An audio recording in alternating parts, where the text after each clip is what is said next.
Hey yo, what's going on? What's going on? What's going on? What's going on? What's going on?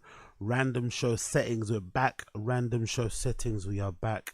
We are back. Random show settings, we are back. What's happening? What's crack-a-lacking? Oh shit! Sorry about that. What's happening, people? What's happening, people? What's happening, people? What's happening, people? Oh, what was that? Oh shit! What's happening, people? Jesus Christ! As you can tell, I just got up, so it is what it is. Yeah, a little quick one today before I head to the gym. I'm gonna try to go to the gym at 6 in the morning today, or like about around 6. So we could do a little 2 hour and a half thing. You feel me?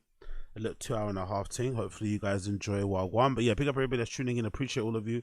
Random show settings back again.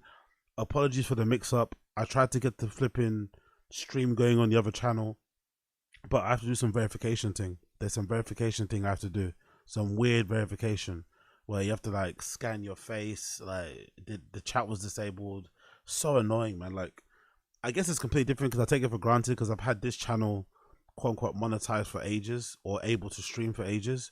So I don't really know the process, but the process is pretty long to get a channel set up and ready to go. I just thought I could stream on it straight away, but I guess I can't, which is fucking annoying. So I have to wait a day for that channel to get approved by YouTube.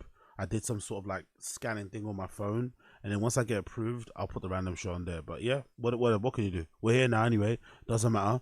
Well done, everybody. Appreciate all of you for tuning in. A bit of a random one, quick one out of the blue. I was meant to do this earlier today though. I do apologize, but I was super tired from work and all that malarkey. You know what I mean? Yeah, I had a lot going on still, so I'm getting it in now anyway. So here we are. We're ready to go. Ready to fucking fire. Let's fucking roll. Let's fucking fire. So, yeah, loads of things to talk about. Let's get into it. Let's get into it. Big up everybody that's in this chat. I appreciate all of you. I appreciate all of you for tuning in. Wagwan for the Wagwan. Bang your fucking chest. Bang your fucking doors. Random show settings back again. You know what I mean? I cannot be stopped. Always fucking winning. Always fucking striving. Let's fucking go. First things first. First things first to talk about. This is kind of local news, right? Local news. Local news. Oh, big up a lever. I'm not going anywhere, brother. I'm not going anywhere. This is the last random show on this channel. All the random shows will be on the separate random show channel. The link is in the description. The link is in the description. All random show will be on its separate random show, which is this channel here. I'll put it in the chat as well. But all random shows from now on will be on this channel. Okay? But the link is on the descriptions too. You can find it there. It's in the descriptions. But all random shows will be here. But I'm just doing a runaway one. You get what I mean? So big up everybody that's tuning in. Appreciate all of you. So I'm trying to split it to make it easy.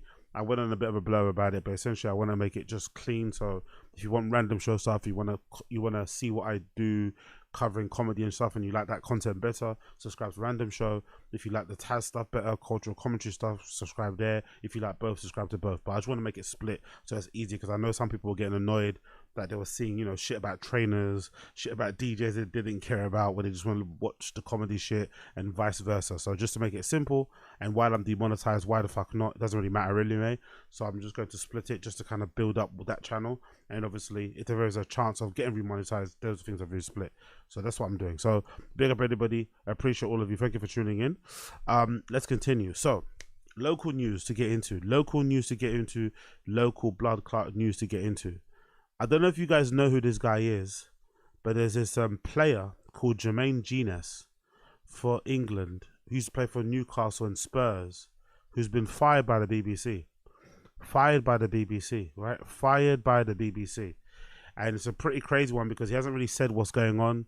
He hasn't really been honest about what's happening. He hasn't been upfront about it. He's just kind of ignored it and moved on. Oh, by the way, can you guys let me know in the stream chat too, by the way? I don't know. I don't want to do a poll. It's fucking annoying. But could you guys let me know in the stream chat? What chat do you prefer? If you saw the last episode of Taz, you would have saw I had one of those like Twitch style chat things where it's like translucent and it kind of flickers up and down. What chat do you like? Do you like the chat when it's like hard baked like that, like so just a YouTube box that's like, you know, fucking bolted on there, or do you prefer it where it's like the Twitch one? Which one do you guys prefer? Keep the OG chat, yeah? Okay, cool. OG chat I'm seeing here. Which one do you prefer? If you haven't seen the latest Taz, don't worry about it. It's not a big deal. But just aesthetically, what do you prefer? This chat or the one I've got on Taz? Because the other chat is this one, by the way. In case you don't know, the other chat is this. Let me see if I can get up on my screen. This is the other chat. You see? You see that chat down there? That's the other one. That's the one that's like the bot trick. That's the live streamer one. Yes, Wagwan Uche. What's going on, my love? How you doing? How you doing? How you doing? How you doing? How you doing? How you doing? We're just talking about chat box now. Which one do you prefer? Do you prefer the OG chat box, or do you prefer this one? The chat box like that. Which one do you prefer? OG or the Twitch one? OG or Twitch one? OG or Twitch one? Which one do you prefer? OG. Okay, I'm seeing a lot of OG. Okay, cool. I'll go. Okay, I'll stick with OG then.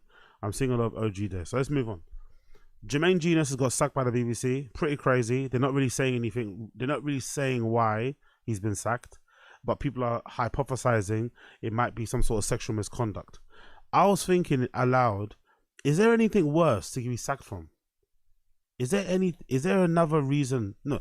Is there a worse reason to be sacked from a job than being sacked for being a little bit of a handy person with the ladies at work? That must be super embarrassing, isn't it? It's one thing to get sacked for your performance, which is something that is hard to take. I think that happened to me once in my life. Once I've had a job where, and I had to blame myself because I wasn't really focused on it. I was in my fucking peak party boy era and I didn't really give a shit about it. But that sometimes hurts, right? When somebody tells you, no, we're sacking you because of your performance. There's nothing wrong with the company. We're not kind of downscaling. We're not trimming the fat. No, we're sacking you because your performance is subpar. That hurts. But when you get sacked because, you're too much of a lad, you're freaking out all the girls at work, that's fucking crazy. Let's read the article. It says, Jermaine Genius, who presented the One Show and appeared in the match day for BBC, has been sacked by the corporation following complaints about workplace conduct. The former footballer, 41, has been taken off air for both primetime shows. BBC understands that his contract was terminated this week because of an alleged issue relating to workplace behaviour. God damn it, bro. The only justifiable reason you have to get sacked, really, would be if you have like a full-on argument with your manager. Because managers know how to get under your skin. Like, you get an argument with your manager, or you beat up one of your colleagues because they're being annoying. That's an honourable firing, right? Your manager pisses you off, so you say something nasty to them. Your colleague gets on your nerves, so you just bang them in the face. Fair enough. Go get sacked with your head held high. But being sacked because of poor performance, no matter what the job is, by the way, because now I'm really a stickler. Like, I'm a true believer in that. The way you treat your 9-to-5s is how you treat everything in your life. Like, if you treat it like a layabout, you don't take it seriously, and you don't put the good effort in, there's no guarantee when you do your own thing you're gonna do it either. I don't respect people who like take 9-to-5s like a joke thing. Even if it's like working at McDonald's, doesn't matter. Whatever job you got, do it to your best ability. But honestly, getting sacked for being too handsy, that's gonna be a dark one, because everybody kind of knows why you got sacked. I'm sure the rumors will come out about him being sacked, and yeah, that's gonna hurt. Responding to the news, Genius said that there was two sides to every story, but he would let his lawyers deal with it. That's a hard one though, isn't it? Imagine you get sacked because some girls took your, like, because it could be different. Maybe it's like he did one of those things where he was saying some of those like sexually explicit jokes, but like he was trying to be cheeky and it didn't land. I think still you have to be, you have to have some sort of like decorum when you're at work. But I don't know. The allegations involve digital communications such as texts, which were raised in corporation a few weeks ago. In an interview with TalkSport Radio, he repeatedly said, "I can't really talk about it," when asked about the claims being made. I, as you may probably see, I'm not happy about this, he told the station. Asked if he was surprised that the complaints had been made against him, Genius says, "I really can't talk about it right now. I've just got to leave this to a team of lawyers at the minute who are, I suppose, just manage the situation. This is, it's tough, but I've got to listen to my lawyers." The BBC spokesperson says, "We can confirm Genius longer presented a lineup. He was last on air early in the summer. Genius, who's married and has 4 children, earned between 190, that's a good job, bro. That's a fucking good job. BBC don't even require you to do that much research. You're not even required to do that much research. It's basically football cliche after football cliche. 190,000 a year he was making, and he fucked it all up because what? He liked the fucking shape of the receptionist bunda and couldn't keep his hands to himself. Come on, bruh. The BBC for his work at BBC Matchday and World Cup, his work on the One Show for the BBC Studios and his commercial production company, so his salary for that is not public domain. He became a permanent member of the flagship show in 2021, appearing alongside longtime host Alex Jones. So really embarrassing situation to be a part of. personally, if it's me, in the because we live in the world of like narratives and shit. We live in a world of like the court of public opinion. If this is me and I'm him, I would say you have to come out with your truth. No lawyers. Fuck that lawyer shit. Deal with that after the fact. You have to clear your name. You can't have people thinking you're some creep. Like that's not on. You can't have people thinking you're a creep. You have to come out strong and be like, nope, I deny everything that's been suggested. Please do not let the rumors cloud your thing. Everything's going to get cleared up in due course. But I have never done anything untoward to a female. That you have to come out and clear it up. You can't have people thinking. You can't have people thinking that you're some creep. Nah. I wouldn't let that lie. Don't let the lawyers handle it. Fuck the HR thing. I would never, ever let somebody put that shit on my name, especially if it's not true. If it's true, then of course do the whole lawyer thing. You know what I mean? They do the whole lawyer thing, plead the fifth. You know what I mean? Listen to my counsel, all that sort of jazz. But if you generally didn't do it, you have to fight for your name. You have to fight to clear your name, especially nowadays with how the world is and how fucking crazy people are. You can't have people thinking that you're some fucking creepo. Like, you just can't be having it. You just really cannot be having it. But I guess, maybe he's got, maybe there's a situation that could get a lot worse if he decides to fucking go crazy and try and clear his name. But if I was him, I would definitely try and clear my name. Try and clear my name as soon as possible. Because you don't want people thinking that you're just like, unbearable to work with in that respect.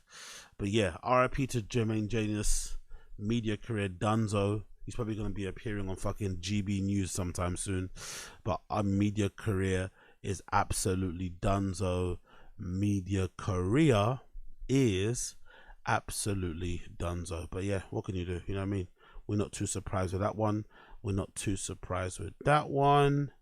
And then moving on. Big up everyone in the stream chat. I appreciate all of you. Let's continue on. Oh, Jesus Christ, why is it showing me this fucking shit? Bear me 1 second here as I put this thing up on the screen. For goodness sake. Big up in the stream chat. I appreciate you. Yeah. Big up. I see Marty Moose here. Wagwan Marty Moose. Long time no see, brother. Yeah, big up Koila. It's pronounced narrative. Yeah, exactly. Big up Koila. It's pronounced narrative. Exactly. Narrative, not narrative. Narrative. And not repercussions. Repercussions. It's pronounced repercussions. That's what it's pronounced. Repercussions. But yeah, big up in the stream chat. I appreciate all of you. And then moving on, we got this one to talk about, obviously. The breaking news. The breaking news regarding Andrew Tate and his brother. Yo, they're saying Andrew Tate and his brother are pedos. And the evidence is pretty damning, bro. They're saying Andrew Tate and his brothers are pedos. Like, legit pedos. And the evidence is fucking damning. Really damning. So it says Andrew Tate put under house arrest as new charges emerge. The controversial internet influencer. Oh, look at that. Look, imagine leaving, jail, I guess, being charged with, pedo shit, and you come out wearing a fucking shirt promoting your cryptocurrency, Daddy Coin. Like, come on, bro. These niggas are not taking anything seriously. But I guess in their respects, in their place, if they are guilty, you might as well try and run it up, innit? Like, if they know they're guilty, deep down, they know eventually the lights are going to get turned off, you might as well run it up. There's no point of, like, trying to pretend like you're a good person now, You might as well run it up. So it says Andrew Tate put under house arrest as new charges emerge. The controversial internet influencer Andrew Tate has been placed under house arrest again. Jesus Christ. By a Romanian judge. You were just planning on going on like a tour, innit? Jesus. As Romanian judges and prosecutors investigate new serious allegations, including sex with a minor and trafficking underage persons. He and his brother Tristan appeared in court on Thursday afternoon. Tristan Tate was placed under special judicial control. Prosecutors have asked the judge to remand the brothers in custody for 30 days while they continued an investigation involving a total of 35 alleged victims, including a woman who was 15 at the time.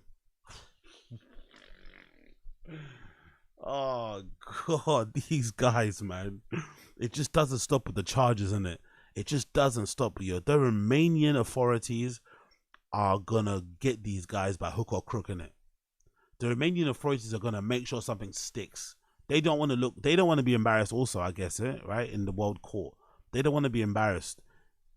So they're gonna make something stick. It sounds like they are hitting them where it hurts, bro. Every fucking time it's a new fucking charge, and it gets serious and more serious as it goes on. In a statement, Romanians agency against organized crime, the DIICOT, said that 6 people had been detained in total, both Romanians and foreigners. Andrew Tate made a furious statement to the press outside denouncing the case against him as a stitch up and lies. This is a setup. It's absolutely disgusting. 30 of those girls say we have done nothing wrong to them. 2 are mothers of our children. 2 have never been to Romania. Asked repeatedly by the BBC about the allegations of sex with a 15-year-old and trafficking underage persons, he walked away and refused to reply. I'm sorry, but you can ask me while I'm sleeping if I've had sex with a 15-year-old. You could ask me while I'm taking a shit if I've had sex with a 15-year-old, and I'll deny that shit vehemently. I'll deny that shit strongly, bro. I'll wake up from my sleep and tell you I hadn't done it. Do you know what I mean? You can ask me mid smashing somebody else, and I'll stop. I'll get a softie straight away and just be like, no. Do you know what I mean? I'm not walking away from that fucking question. Have you or have you not had sexual relations with a child? Like, what? Of course not. There's no way I'm just gonna walk down the street. No way, no fucking way. Yo. So Andrew Tate had all that to say, right? He had all that smoke to say here. It's a setup. It's a setup. Then as soon as BBC say, Andrew, Mr. Tate, sir, over here. Soon Plant from the BBC. There are allegations that you've had sexual relations with a child. Could you confirm or deny that? No way. The Tate brothers have previously been charged with human trafficking, and Andrew Tate has been charged with rape and are awaiting trial for those charges. They were released from their house arrest a year ago and told not to leave Romania. They have always strongly denied any wrongdoings and denied the formal charges they face. There's new and separate allegations. So they were released from prison, then put in house arrest. Now they're off house arrest, but they can't leave the country, and now they got arrested again, put in house arrest again. Yo, they're trying to break them mentally as well, innit? It's a good tactic, I guess, if you think they're guilty, but they're also trying to break them mentally. Like, if you've got like it, I don't know if this is like Romanian ineptitude, or if this is just how it runs over there.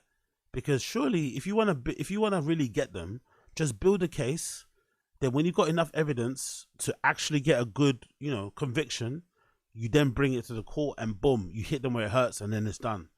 This whole like drip feeding punishment, I'm not sure if maybe they're doing it on purpose, maybe it's a tactic, but I don't know why they don't just wait while they gather all the information and then hit them where it hurts, especially with the most serious charges, instead of what they're doing now, which is like death by 1,000 cuts. Big up fucking Tony Hinchcliffe. I don't know, man. It feels a bit wild. The Anti-Organized Crime Agency says the accused were grooming vulnerable people who were then housed in different locations and forced to produce pornographic material for online broadcasting. Ay, ay, ay, ay, ay. Ay, ay, ay, ay, ay. That is a serious allegation. Fucking hell. That's dark. What? I don't know about you guys, but when somebody's trying to stitch you up, I don't know. Do they go this far, or do they just like say you tried to steal some money or some shit? Do they say that you were running like a kiddie diddling whorehouse? Oh, yuck. One of the foreign men is accused of forcing a 17-year-old foreign citizen to perform sexual acts in order to make online video content. He is said to have kept the 1.5 million in profit. Yo, big up Wingus. Boppus should hit Andrew Tate up to join the golden hour. Thick Boy Stews is a safe haven for sex offenders. I'm sure he'd fit right in. Bean cheese, bean cheese, bean cheese, IZ Nation, bean cheese, bean cheese, bean cheese, bean cheese, bean cheese. Yo, I fucking love it. I fucking love it. Yo, big up. He took, yo, Uche, you're gonna go to jail as well, Uche, you're gonna go to jail too. He took work ethic too seriously. Yo, Uche, lock up Uche, please. Somebody lock up Uche. He took work ethic too seriously. Big up Assad Aziz. Why do you assume these aren't real allegations? No, brother, where did I, brother, Assad? Let's be real. Where did I say I didn't think they were real allegations? Bro, these guys are cooked. What are you talking about? I never said they're not real. Bro, they are fucking dumping the dump truck, the Brinks truck worth of allegations on their feet, bro. Something in those allegations is real. For sure. This doesn't happen to innocent people like this, especially not white people. I refuse to believe this. This is not some conspiracy. The Matrix isn't out to get them. These niggas, I've always said from the beginning, my theory has always been the Tate brothers were into some nefarious, dark, dodgy shit when they first started their journey in whatever they were doing. Then they became famous online and they thought they could just like run away from the past, but it was going to catch up with them eventually. That's what I originally thought. I thought, okay, cool. Because I never could understand the logic of like, if you're actually a proper criminal in this respect and you're doing this crazy shit like people smuggling and running whorehouses and webcam things, all this malarkey and just being a fucking psycho, surely the last thing you want to do is be on YouTube and have like a streaming presence and stuff. It doesn't make any sense. You make yourself too visible.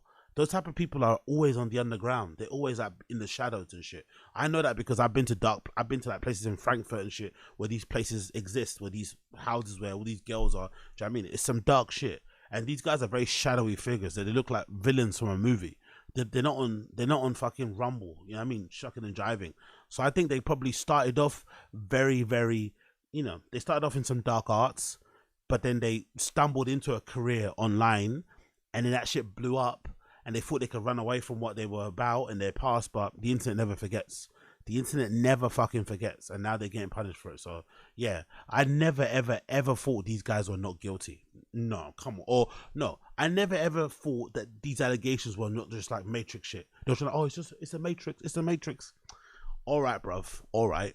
The same man accused of repeatedly having sexual relations with a girl was 15 years old when they met. After questioning her several hours, the DIICOT officers, Andrew Tate told the BBC on Wednesday night that the latest allegations were pathetic and the prosecutors were desperate. He said that they've made up a lot. He also said that he was accused of being a loverboying the mother of his children, a technique used to criminals to prey on victims' vulnerabilities and then exploit them. A notorious misogynist with a giant online following, Andrew Tate was referred to on X and Twitter, a case against him as some kind of mainstream conspiracy to silence him. In a new statement, prosecutors accused the brothers of buying 4 luxury cars and registering them in the names of other people. In total, it's alleged that the accused made $2.8 million through sexual exploitation. $2.8 million. God damn. And most likely he's probably made way more off of like crypto and classes and courses and all that nonsense that they do. So it's been, unfortunately they have lined their pockets pretty well off the back of this. So it's looking kind of peak for these guys. I'm not going to lie. It is looking kind of peak for these guys. It's looking very, very peak. If there was ever a possibility that they were going to get away with it, I think this is another reminder that they're not, Never happening. Never ever happening. It's like in the States. Didn't happen to Boosie recently. It's like in the States. When they have it out for you, they have it out for you. Didn't happen to Boosie recently. Boosie got off on like a pretty long charge and then straight away he got hit with another one. That's when you know they have it out for you. You know what I mean? They really want to get they want to get you by hook or crook. And they've got evidence there. So it looked like when he got off house arrest that he was in the clear, but no way, shape or form. And I remember reading something online about Romania in general, like they're trying to get rid of the reputation that they have of being like a safe haven for criminals. Because I think in the past that was always the case, especially in Europe. For whatever reasons, criminals would always go there and kind of run away and hide out and shit and be able to live a somewhat legitimate life. So I think allegedly Romania on the world stage are seeing this Andrew Tate case as an opportunity to sort of like clear their name and wipe the slate clear and kind of rebuild their reputation in a global way sort of thing, because this is a global case now. So there's a lot of pressure from all sides on them to try and get this case done, and I guess to put these guys away. You know what I mean? For sure. That's 100% the case. So yeah, man, it's looking dark for those guys. It's looking dark. Moving on. moving on. So I got a lot of things to talk about. Anyway, I should talk about the other stuff as well. Anyway, I'll do it the other time. So let's go through the Lil Yachty stuff. I'm curious to see the Lil Yachty stuff. See what you guys think about this. So Lil Yachty is going through a fucking crazy situation at the moment where he went on Instagram Live recently and went on a crazy rant, exposing all of his friends, putting out all their business, and just fucking giving his side of the story. It all starts because of Caribou. Caribou, an artist on Lil Yachty's Concrete Boys record label, recently left. This lady here on the left hand side, she's a pretty good rapper. I quite like her. She's featured on the latest album, which I forgot what it's called. Is it called It's Us? The latest album they put out, a compilation. It's really fucking good. But she was featured quite heavily on that tape. She fucking killed it. But lately, she kind of has distanced herself from the crew and the collective. Yeah, it's called It's Us Volume 1. And she's on her own now. And Lil Yachty didn't really speak about it. He kind of ignored it. He didn't really speak about it. But she left Concrete Boys. She's no longer Concrete Boys. Then he did speak about it. And he spoke about it, I think, in a very grown way. He didn't sully her name. He basically took the high road. He was very mature about it and said, look, it didn't work out. I wish I were the best. And that was basically it. Then, out of the blue, an interview with Key Glock drops, right? So they interviewed Key Glock, what's his name? Young Dolph's boy, RIP Young Dolph. And during the interview with Key Glock, this situation arises. Let me play it for you so you can see what I mean. I think this is pretty wild. I'm not going to lie. So there's an interview with Key Glock and this situation arises that sends everybody in a tizzy. So they're interviewing Key Glock. Is it this one? Is this the right one? Yeah, this is the right one. So this is the right one, right? So they're interviewing Key Glock on his podcast. And look what he says to his friend, right? This is during the interview with Key Glock. Look at how Lil Yachty approaches his friend Mitch, who's the guy sitting at the top there in that couch. That's his friend that he does the podcast with. Which way this? All right. So But I know I'm right. So what's okay. up? Okay, What's cool. going on? So let's go back to 2015. We was at my mama's house, right? I'm in my mama's house. Now Mitch is like 2-3 years older than me. All right. Now Mitch came to me, and for many years, you didn't just start making beats, by the way. You've been making beats since who knows how long you've been making beats for, a very long time. All right. And up until how long have we been doing this? Okay, so up until about maybe a year and a half ago. Why is this video doing this? Why is it buffering like that for? One moment. Why is that video buffering like that? Bear with me 1 second. Maybe I'll load up on VLC. I don't know why it's buffering like that. Bear with me 1 more second here. There we go. Which way this? Cool. There you go. Boom. Let's go start again. Apologies for that. Let's see if this is better on VLC. All right, so But I know I'm right. So what's okay. up? Okay, What's cool. going on? So let's go back to 2015. We was at my mama's house, right?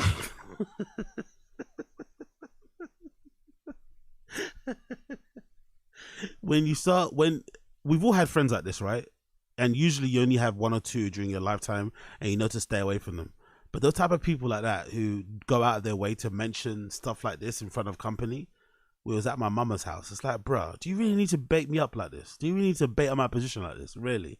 Is this necessary to get your point across? Do you really need to bait me up like this? Really? I'm in my mama's house. Now Mitch is like 2-3 years older than me. That's another diss, by the way. 2 or 3 years older than me almost sounds like, yeah, you should be up. You should be more up than I am because you've had 2 years more on the planet. But hey, let's continue. All right, now Mitch came to me, and Mitch came to me. for many years, He's been begging me for money for years. you didn't just start making beats, by the way. You've been making beats since who knows how long you've been making beats. So he was making beats forever. They weren't going anywhere until he told me about them. I put a batter in his back. I showed him the ways. I opened doors for him. Now he's thriving. For a very long time, all right? And Even Key Glock. Look at Key Glock's face. Look at Key Glock's face. He's like, yo, look at Key Glock's face. He's like, yo, how you doing your mans like this? That's how you know you're being a cunt. When the person you're trying to impress is feeling bad for your friend. That's when you know you're being a cunt. You're trying to stun on your friend, but the person that you're doing it in front of isn't impressed and is actually disgusted and confused. What the fuck is going on? What have I walked into? Up until how long have we been doing this? Okay, so up until about maybe a year and a half ago, 2 years ago, You're irrelevant?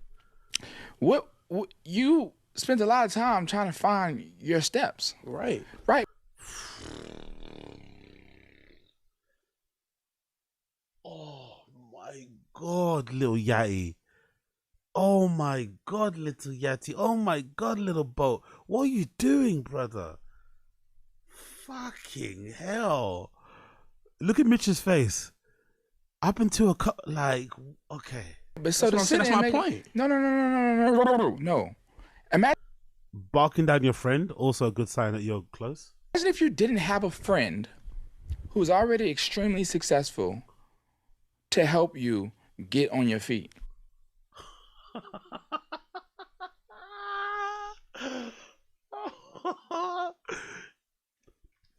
I'm not gonna lie. Because I'm an agent of chaos, because I'm a lover of the chaos realm, a part of me loves this. Because this is little Yachty's true self. This is not his shadow self. This is his true self coming through. He's always felt like this. He's always had these type of feelings. Always. He's always maybe secretly had contempt for his friends, just sucking off his teeth, enjoying the laps, enjoying all the luxuries of his success. And he's thinking to himself, without me, where the fuck would you guys be? He sat there laughing, drinking tequila, smoking, drinking lean, giggling away at them. In the back of his head, he's thinking to himself, where the fuck would you guys be if I wasn't around? He's just looking at them, eating up all his food, using up all his electricity, sleeping on his couches, borrowing his clothes, thinking, if I wasn't around, where would you guys be? That's his true self coming out there. Fucking hell, little Yachty. A lot of people don't have that. So what I'm saying is, what do you say? Because you didn't want to get a job. I never even suggested you get a job because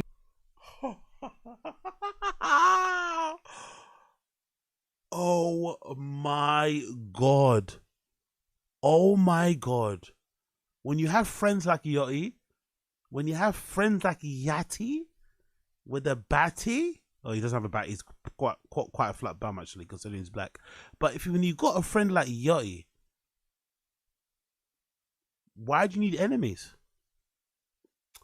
And yes, exactly, Uche. I'm as heartbroken as you, Uche. I love Lil Yachty.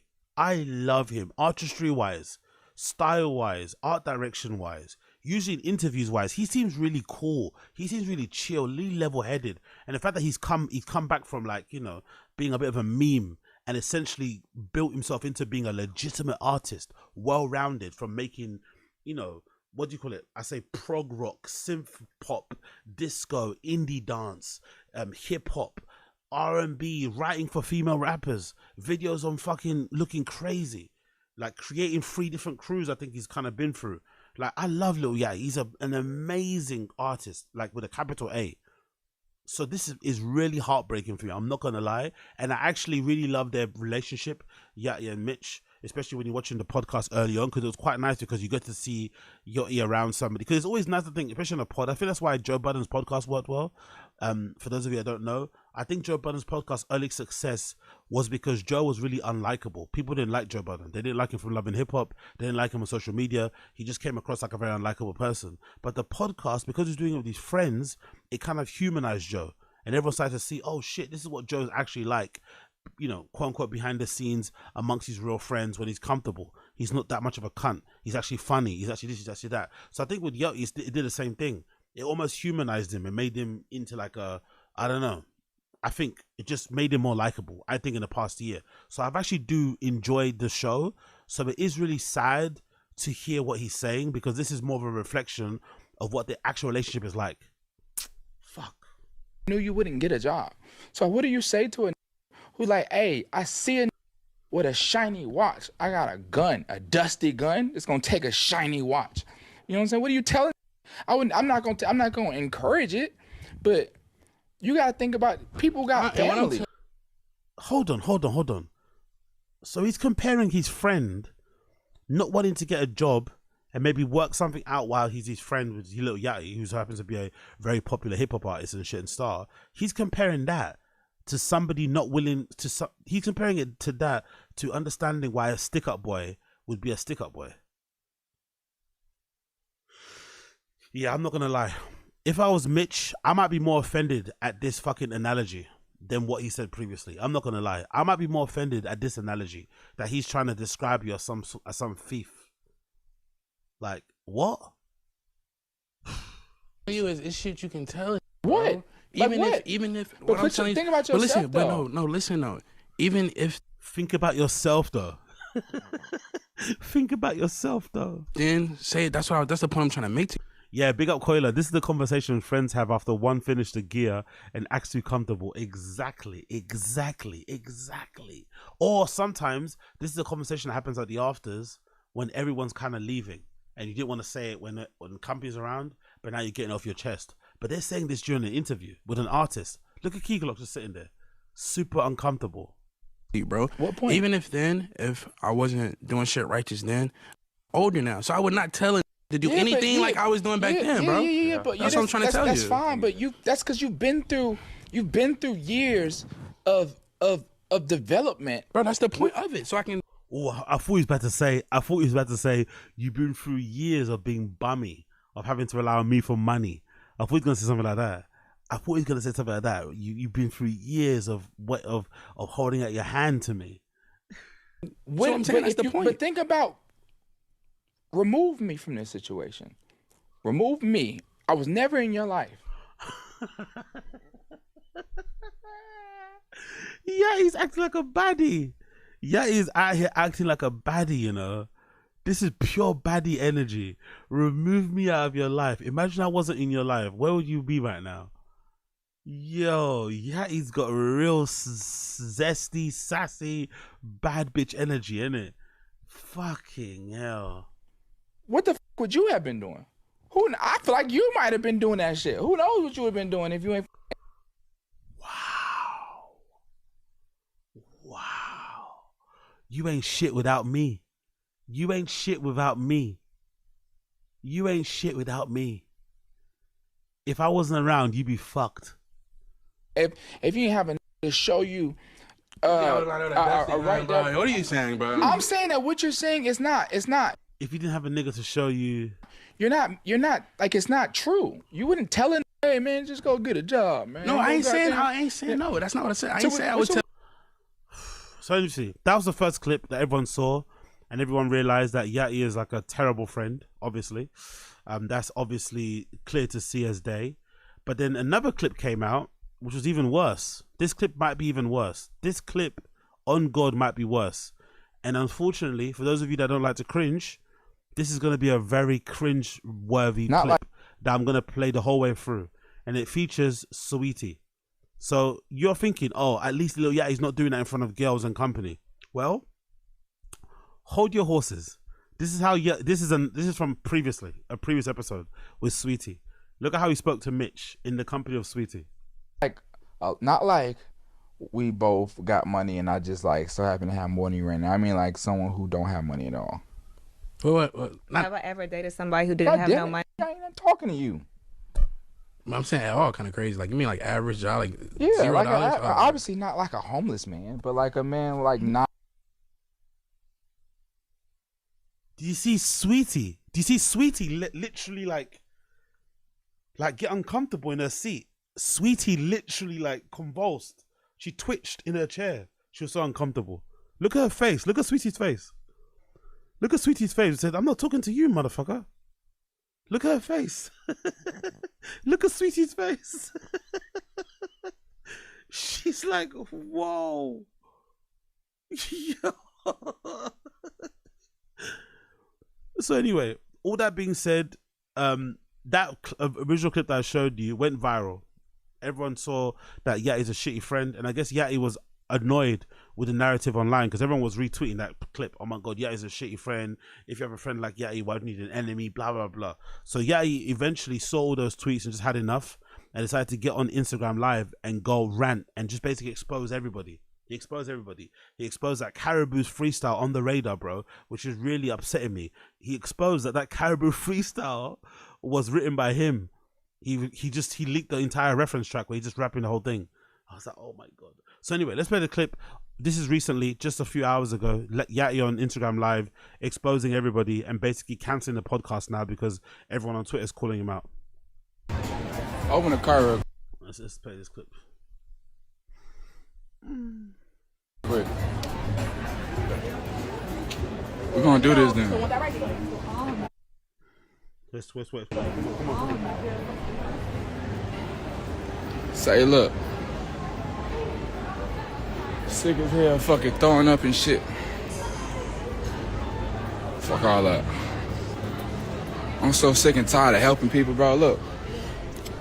I'm so sick and tired of helping people. That already is the first part where you know that Lil Yachty is in trouble and he's corrupted and he's let the fame and the money get to him. In my opinion, I think if you've been blessed, if you've been put in a situation where you're able to make the money that Lil Yachty is making and you're as famous as he is, you're as well regarded as he is, it's almost like an obligation, it's almost like a duty to use that fund, to use those monies, to use that fame, to use that attention to help those around you. Because if not, what's the point of it all?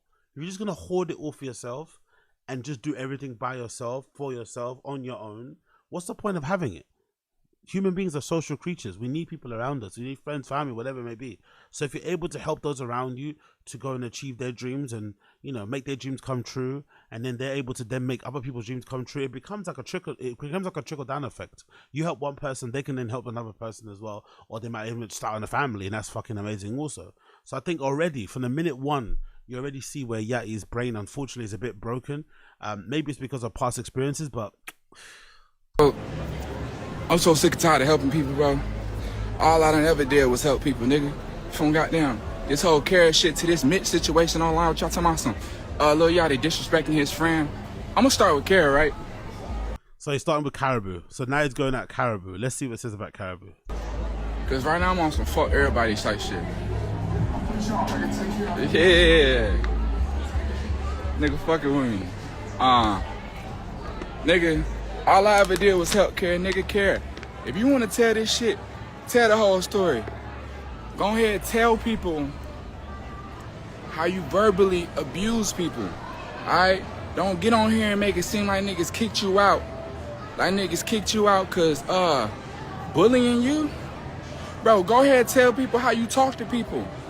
How you tell my security guy, oh, you homeless, oh, you work for me, oh, you ain't got no, you're poor, and we above you, and how you talk to people like they nothing. That's understandable complaint. If that's true, Caribou does sound like an awful person behind the scenes. She did seem a little bit, you know, cunty online, so it's not surprise. But I think as a leader, if you're the person that's running the label, if you're the person that's running the fucking collective, you should probably be able to nip that shit in the bud behind the scenes. You should be able to get some semblance, also have control, but of order, of decorum, you know, of how people act and conduct themselves in business, especially within your presence. If she wants to go and do what she wants to do in her own time, cool. But you should be able to rein it in. It's obviously a bad image for Caribou, but it also doesn't sit right, or it doesn't make Yachty look great either, that he wasn't able to kind of rein her in, to be honest. And now he's airing out her business. It doesn't make you look good as a leader, to be honest. Even though she sounds like a stinky person, you should have reined her in, and you should have kept it to yourself. You talk to people like they small, like they beneath you. And to be fair, there's a little bit of hypocrisy here, because he's talking about Caribou talking to his security and everyone around him like they're peons, but he also talks to Mitch like a piece of shit in front of guests.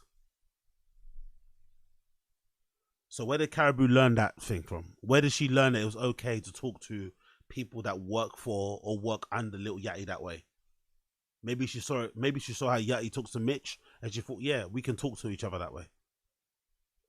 Bro, hold on. Tell people how you verbally abuse people.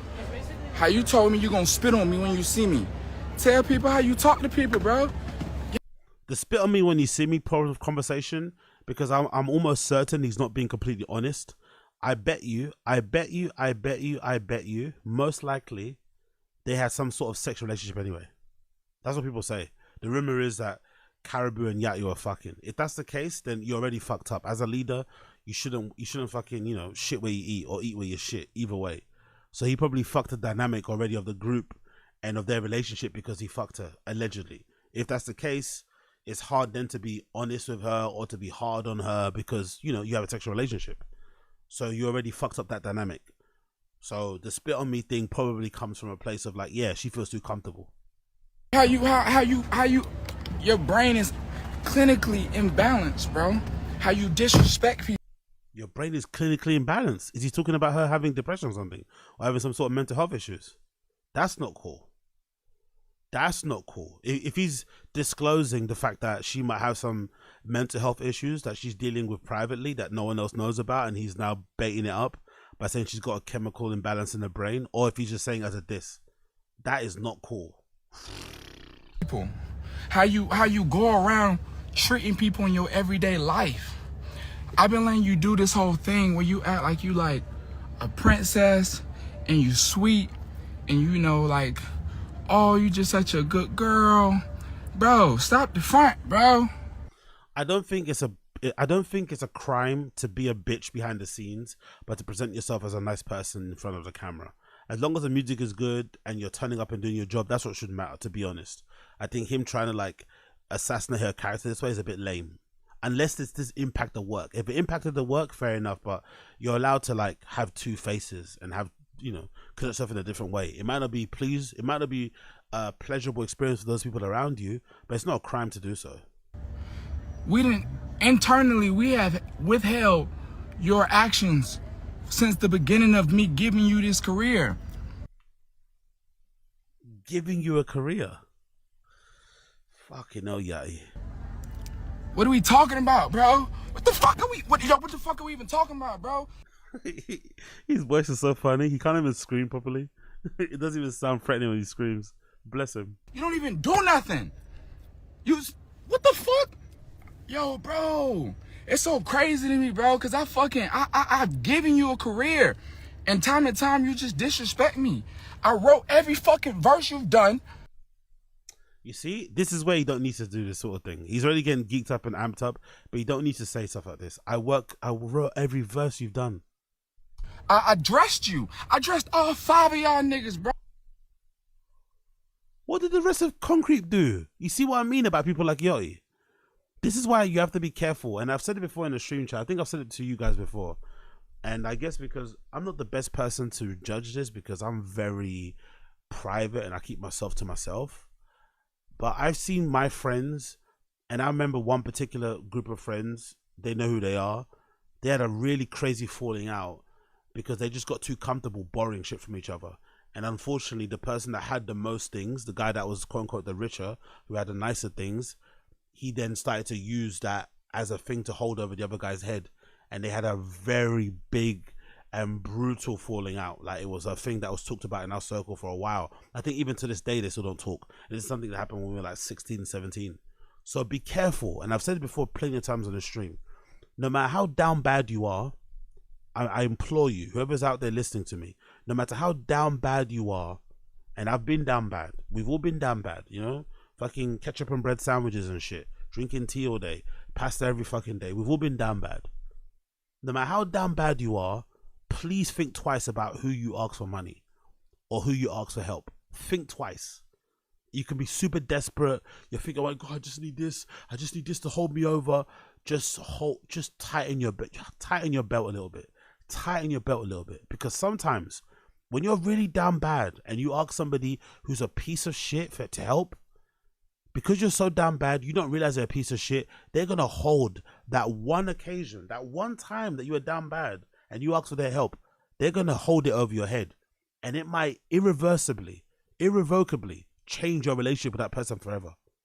Be very careful who you ask money for, because there's some people out there, especially someone like Yachty. This is different because he's like super rich. He shouldn't be like this, but you have to be careful. If you ask them for help, they might fuck you later. They'll give it to you, but they're gonna fuck you later. Oh, I dress 5 niggas every time we... And by the way, this is really unfair too, because he's talking about Caribou. This is super unfair. He's talking about Caribou, and now he's dissing Concrete Boys and just telling everybody that he dresses the whole crew. They're like a boy band and he's fucking Simon Cowell. This is really bad. Really bad. If you got a problem with Caribou, stick with Caribou. If you got a problem with Mitch, stick with Mitch. Like, every beef has to be dealt with directly. Don't then try and group everybody together. You're all cunts. You're all bums. You're all broke. You all don't have money. I pay all your bills. It's like, bro. Stepped out the house. I put an outfit on everybody. I put 8. Yo, hey yo, Uche, say it louder. Uche, say it fucking louder. Money-related resentments are something fierce. Exactly. Even worse with boys, bro. Even worse with boys. That ego, that male pride. Yo. So whoever you are out there and you're hearing my voice, if you're down bad, I know it's hard. I know it's tough. But I swear to God, tighten your belt. Be careful who you ask money for or help from. Because some motherfuckers, no matter how well-intentioned they are, they might use that shit against you. And when they do, you're going to wish you never asked them for money. You're going to wish you never did. Carry earrings in everybody's ear. I put 3 chains on all y'all neck.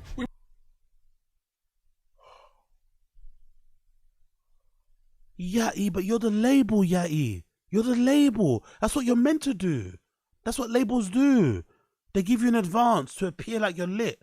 They give you an advance. They put you in good clothes. They give you money so you can do all that shit. Why is he now holding that shit over their head? I'm sure those guys didn't ask for the diamond earrings. You gave it to them because you want them to look lit. They looked lit. You guys were popping. Come on, little Yachty, man. This is lame. This is so lame. Bought a Cartier watch. I gave you that chrome Rolex. Bro, you the most you was watching tables. Oh my God, Yachty. That's why you're here, bro. That's why you've been blessed to be who you are. You've been blessed to be who you are, so you can take somebody who was washing tables and give them a career, give them a chance to fucking fulfill their dreams. That's your purpose. You've made it. Not everybody gets to make it on his level. He's like rich. Like, he writes stuff and he's an artist. He's had fucking placements, Sprite commercials. Like, he's super loaded for a young kid. He's fucking killed it. But the reason why you get that opportunity and get that sort of money so you can put your friends on. Why wouldn't you want to help out your friend who's working at fucking Popeyes? That's always should be the dream. Oh yeah, I got my boy who's working some shitty full-time job. Come here, man. You could be my fucking, I don't know, you could be my assistant. I'll just put you on salary. Boom. That's what you're meant to be doing. You don't then hold it over the person's head. Oh, you have to be awake. I bet he does that to his friends. I bet he makes them drive them to the fucking studio. You have to drive me to studio. What? How can you not drive me to studio? Wake up, man. If it wasn't for me, you'd be working 9 to 5. It's like, I'm sleeping. You was waiting. What are we talking about, nigga? I changed your motherfucking life. And you on here lying, talking about some we bully you? That shit got me fucked up, bro. You got me fucked up, bro. You're meant to take the high road, brother. You're a leader. This happens all the time. Every artist that gets fucked over by their label always blames their label for fucking them over. But every artist signs a contract that tells them they're going to get fucked. Labels take the hit. All labels know that artists are lying. Most artists lie about their deals anyway. They want to always appear that they're in control, that they have business acumen.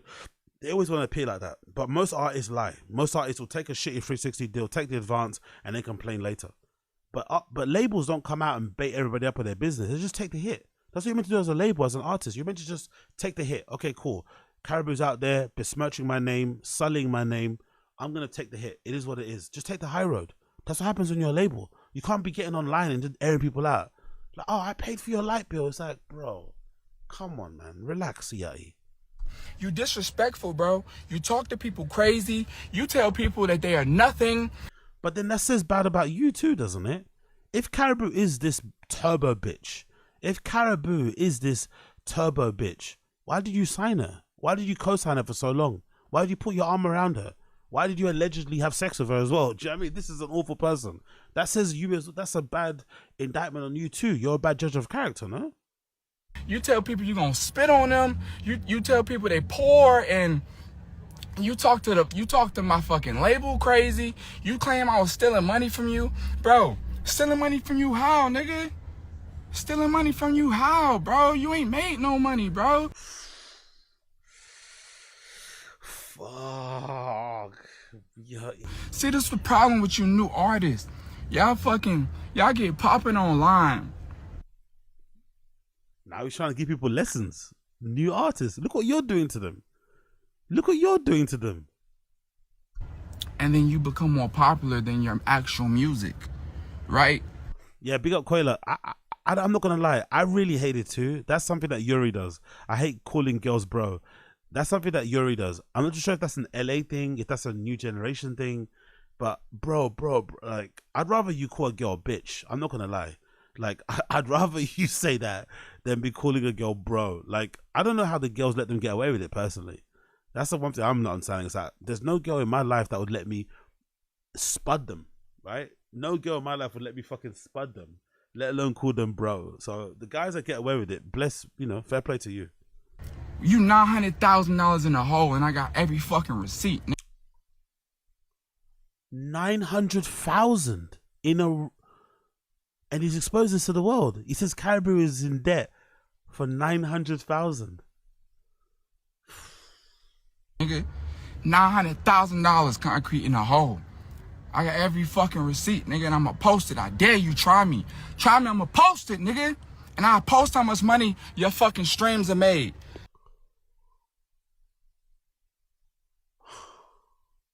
Why is he doing this, man? Why is he doing this? Why is he doing this? You got, bro, stop. Don't go on the internet and act like I'm bullying you, bro. Bro, this is bullying. This is bullying. Maybe you weren't doing it before, but you're doing it now. You are bullying her now. You can tell people I'm bullying you. I'm not bullying you. Bro, you are. You're doing it right now. Nothing but loving and caring and paid your bills and gave you money. Gaslighting, bro. Gaslighting, narcissism on fucking full force. And took you around the world. And nobody would even know who the fuck Caribou was if it wasn't for me. That's what you're meant to do, bro. You're the label. You're the star. That's why you signed them. That's why they signed to you. That's why. Why is this a diss? What are we talking about, bro? Bro. What the fuck are we talking about, bro? I wrote that fucking verse when we went on the radar. By the way, that really hurt my feelings. I'm not going to lie. That on the radar freestyle, that Caribou on the radar freestyle was something serious. Caribou on the radar. I'm pissed off that this beat or this freestyle wasn't written by her. Honestly, it breaks my heart that Lil Yachty, that Lil Yachty wrote the whole thing. This one. I'm sure you guys know it. I'm pissed off. This is not written by Caribou.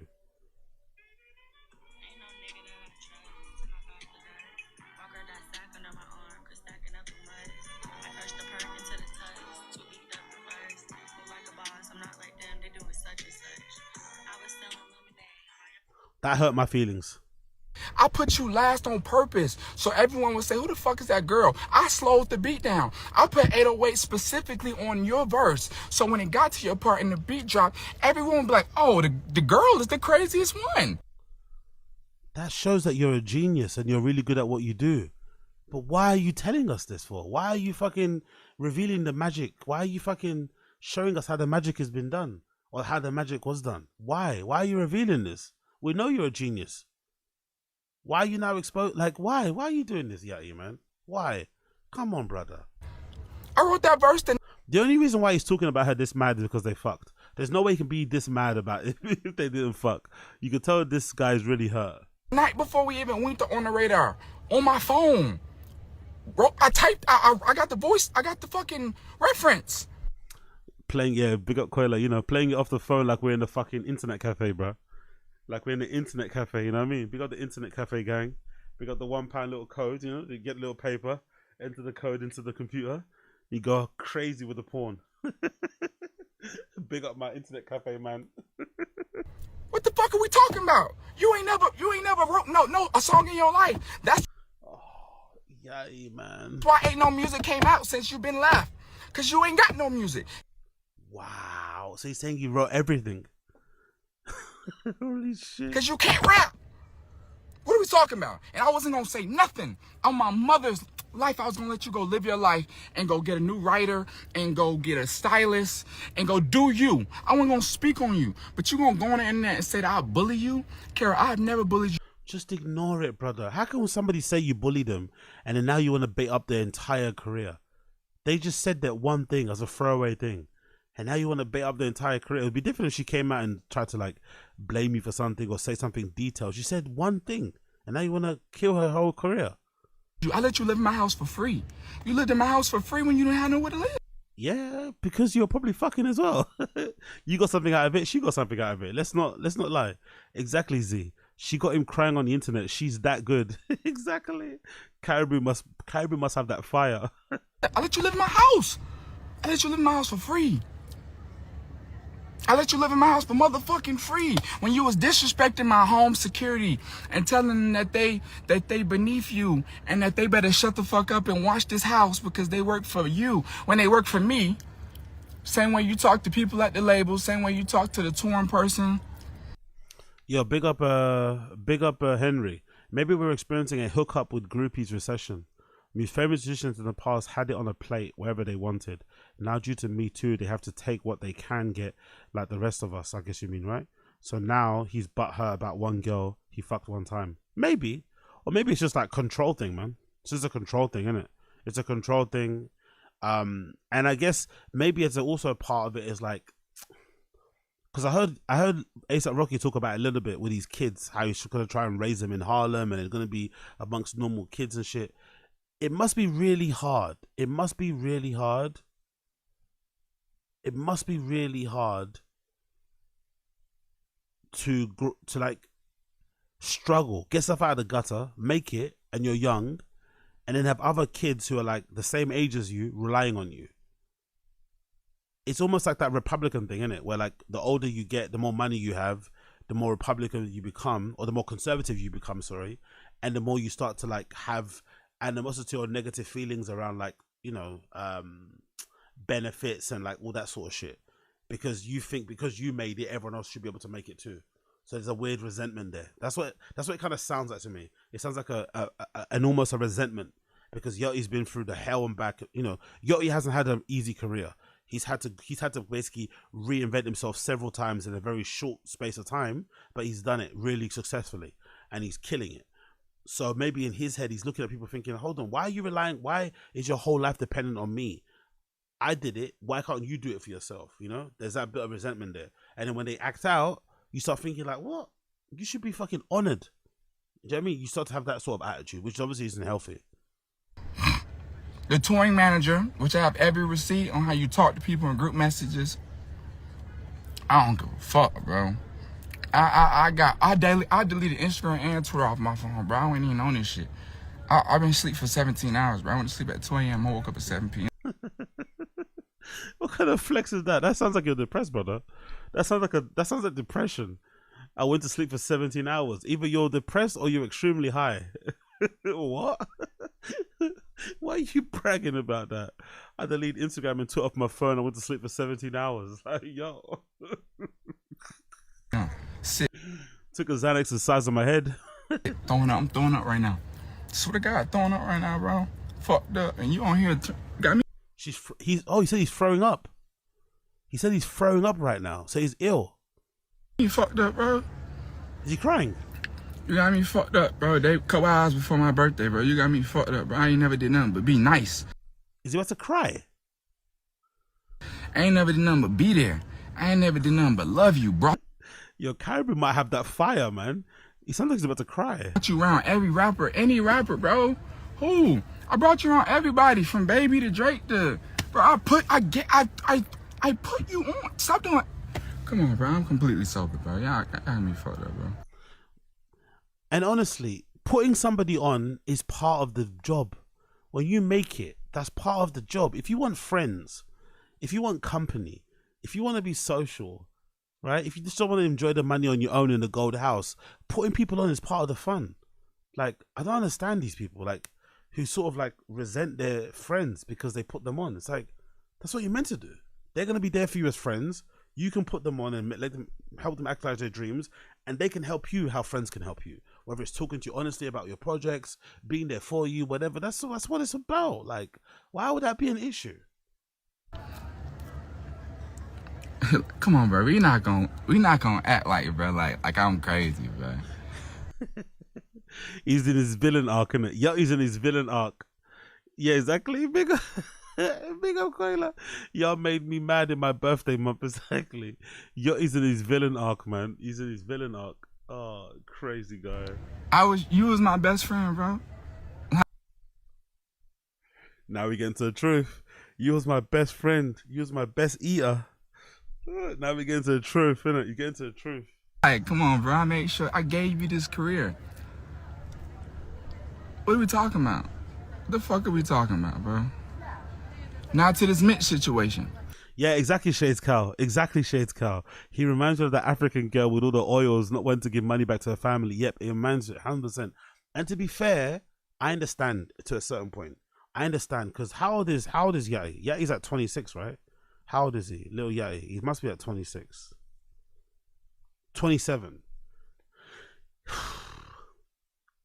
That's why they say it's hard to make it when you're famous and you're young.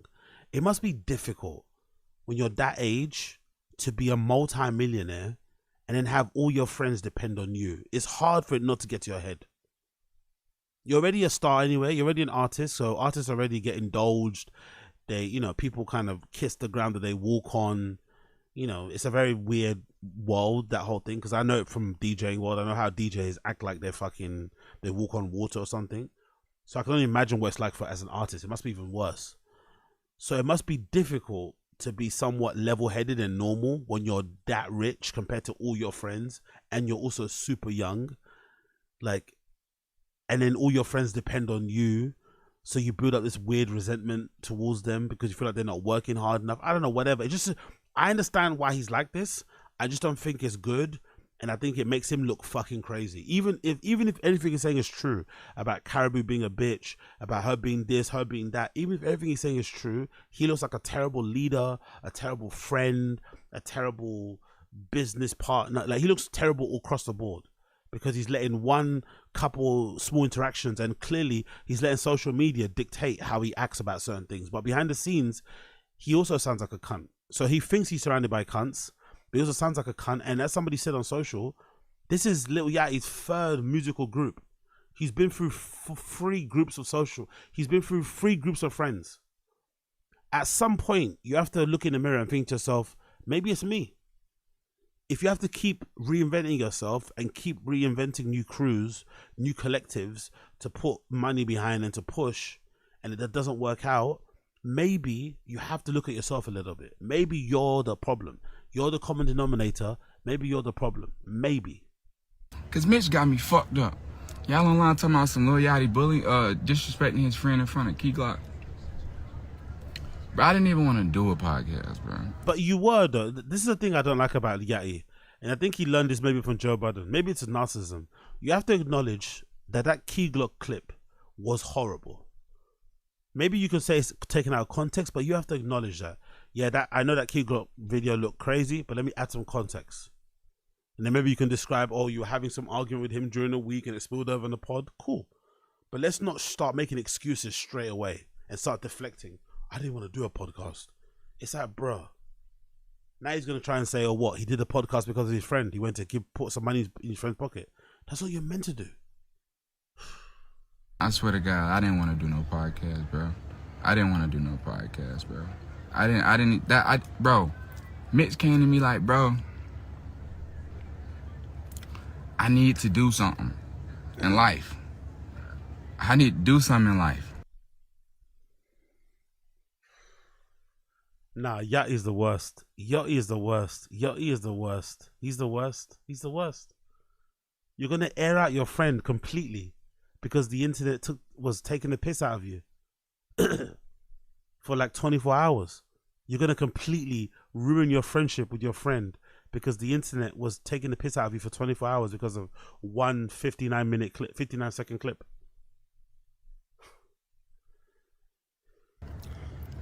Help me out. I said, all right, you know what? I'm going to give you a platform. I'm going to find someone. You know what? I'm gonna give you something to eat. Yo, he's a cunt.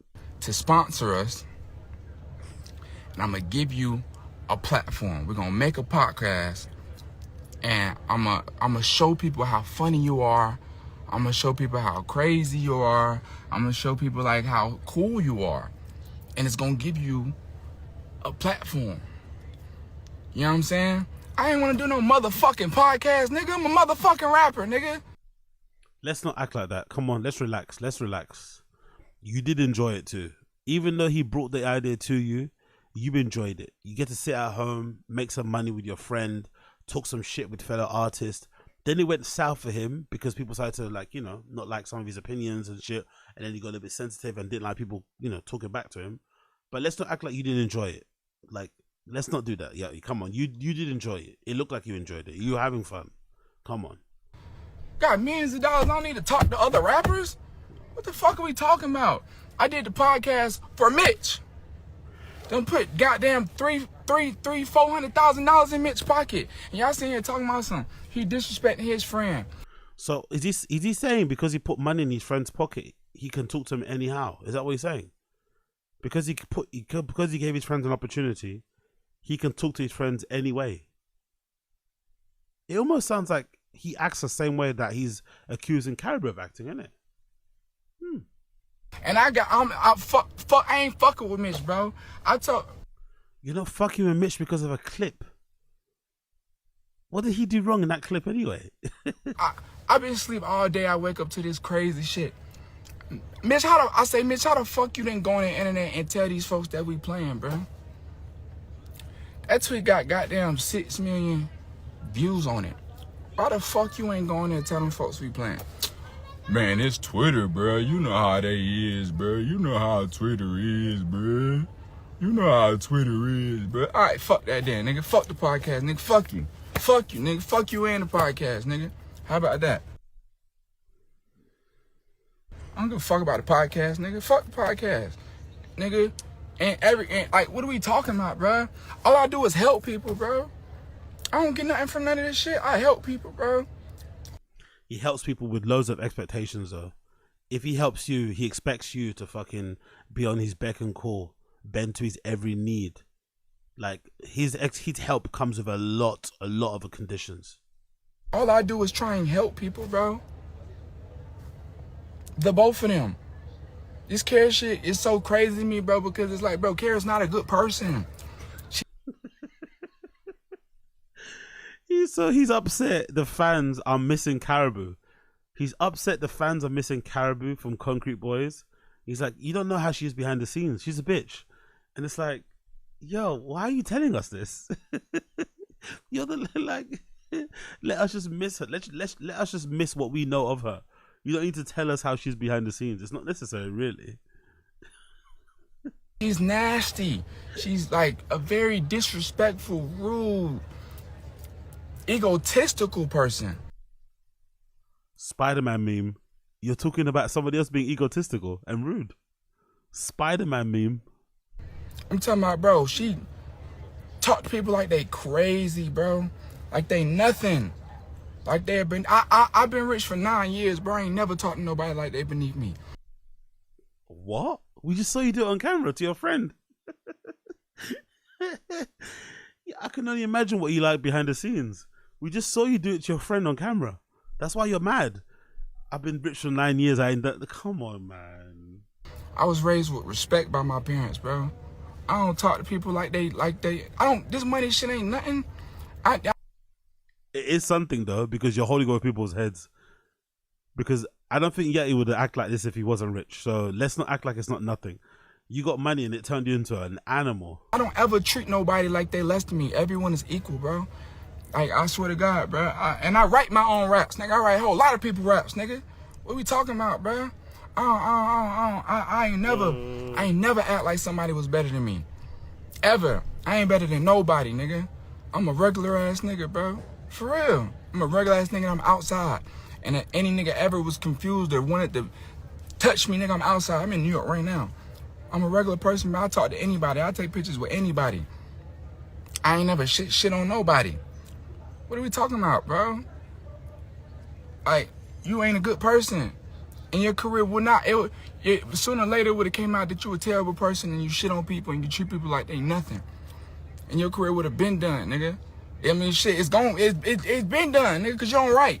So, like, nigga, it ain't nothing to it. I don't ever understand, like, you give somebody a career and then they start to think, like, they really start to think they that person. That's what they're meant to do. You give them a career, though. What?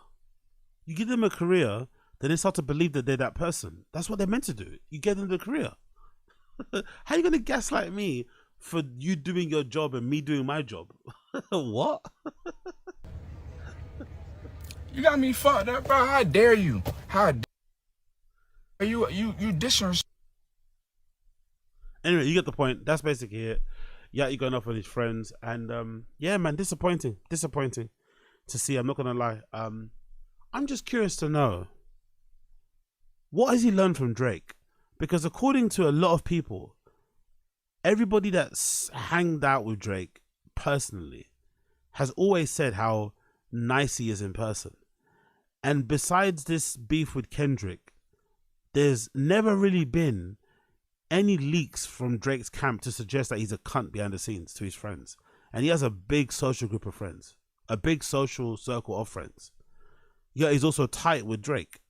So I wonder why people like Yachty are not able, and I think it sends a bit to Brendan, why don't people like that learn from people like that? Like, learn how Drake acts with his friends.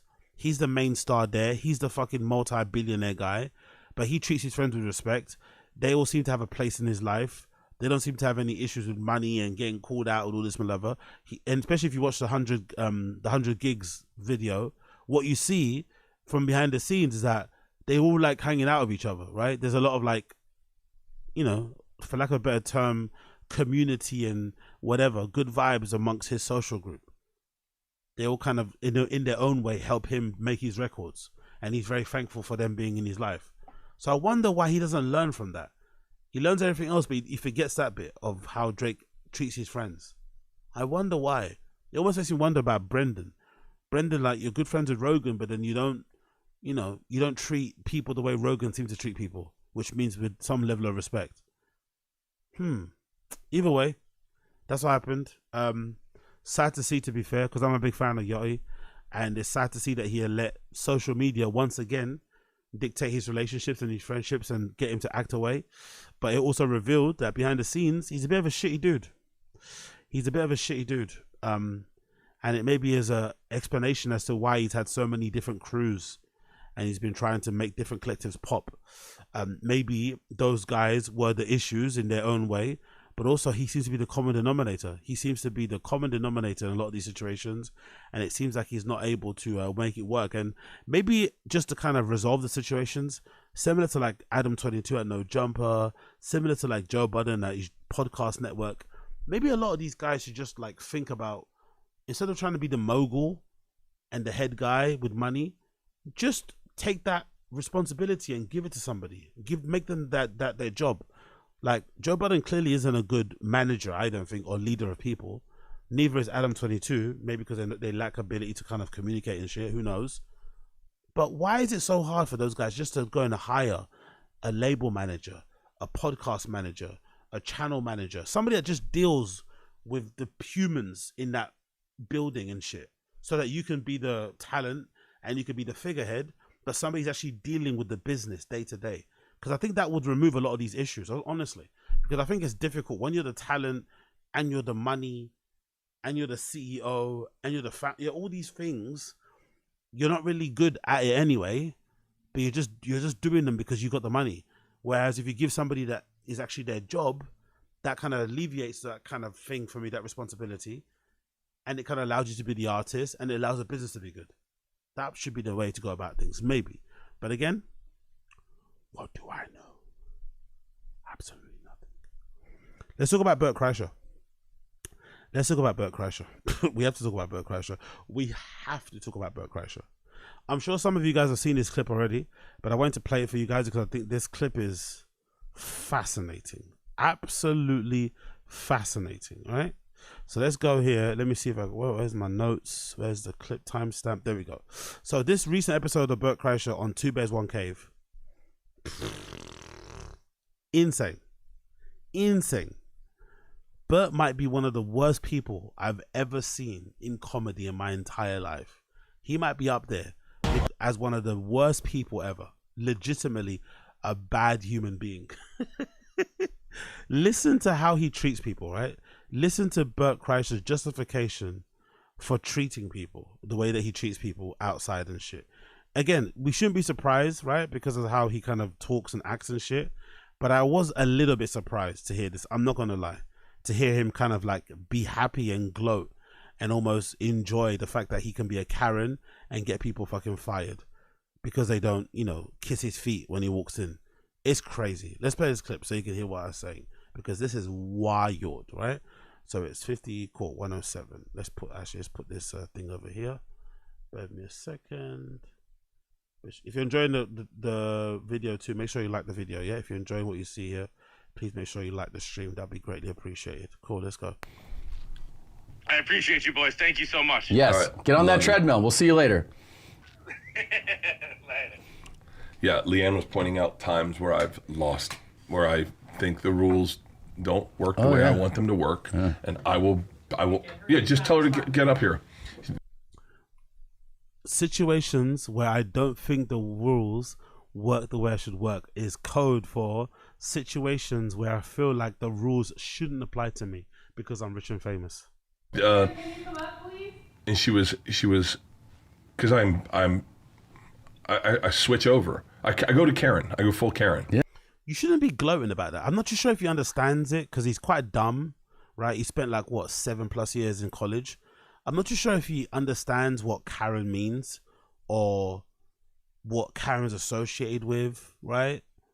Or the like, I don't think he actually fully grasped it, but being a Karen isn't something to be commended for. It's not something you should be lauded for or praised for. Being a Karen is a bad thing, a really, really bad thing.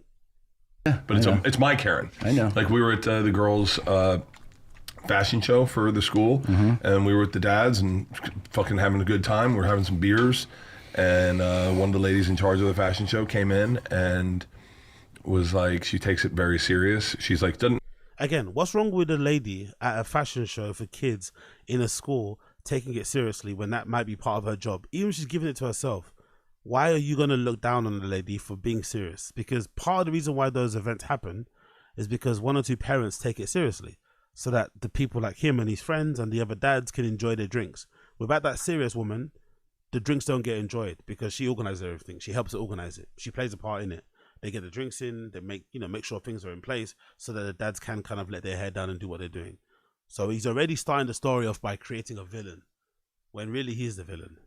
not one of the moms. She's one of the people that produces it. What's wrong with that, by the way? So if she was a mum, it would be more, her word would hold more weight. If she was a mum, more on the kids, but because she's not, her word is disregarded. Look at his face already, by the way. I'm not going to lie. I would never let somebody that looks like Bert ever talk to me in any way. Like, legitimately. Like, he if he wasn't for his money, he looks like he could be a bum on the street. Like, he looks awful. There's no way you can let someone like this talk to you some way. No way.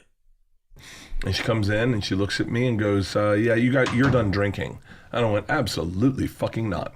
I said, don't get me wrong. If that lady did say that in that way, phrased it in that way, you're done drinking, maybe that was a bit rude. Maybe you should come up to people and, talk to them, have a conversation about why you think them drinking during a school kids event isn't the best thing to do.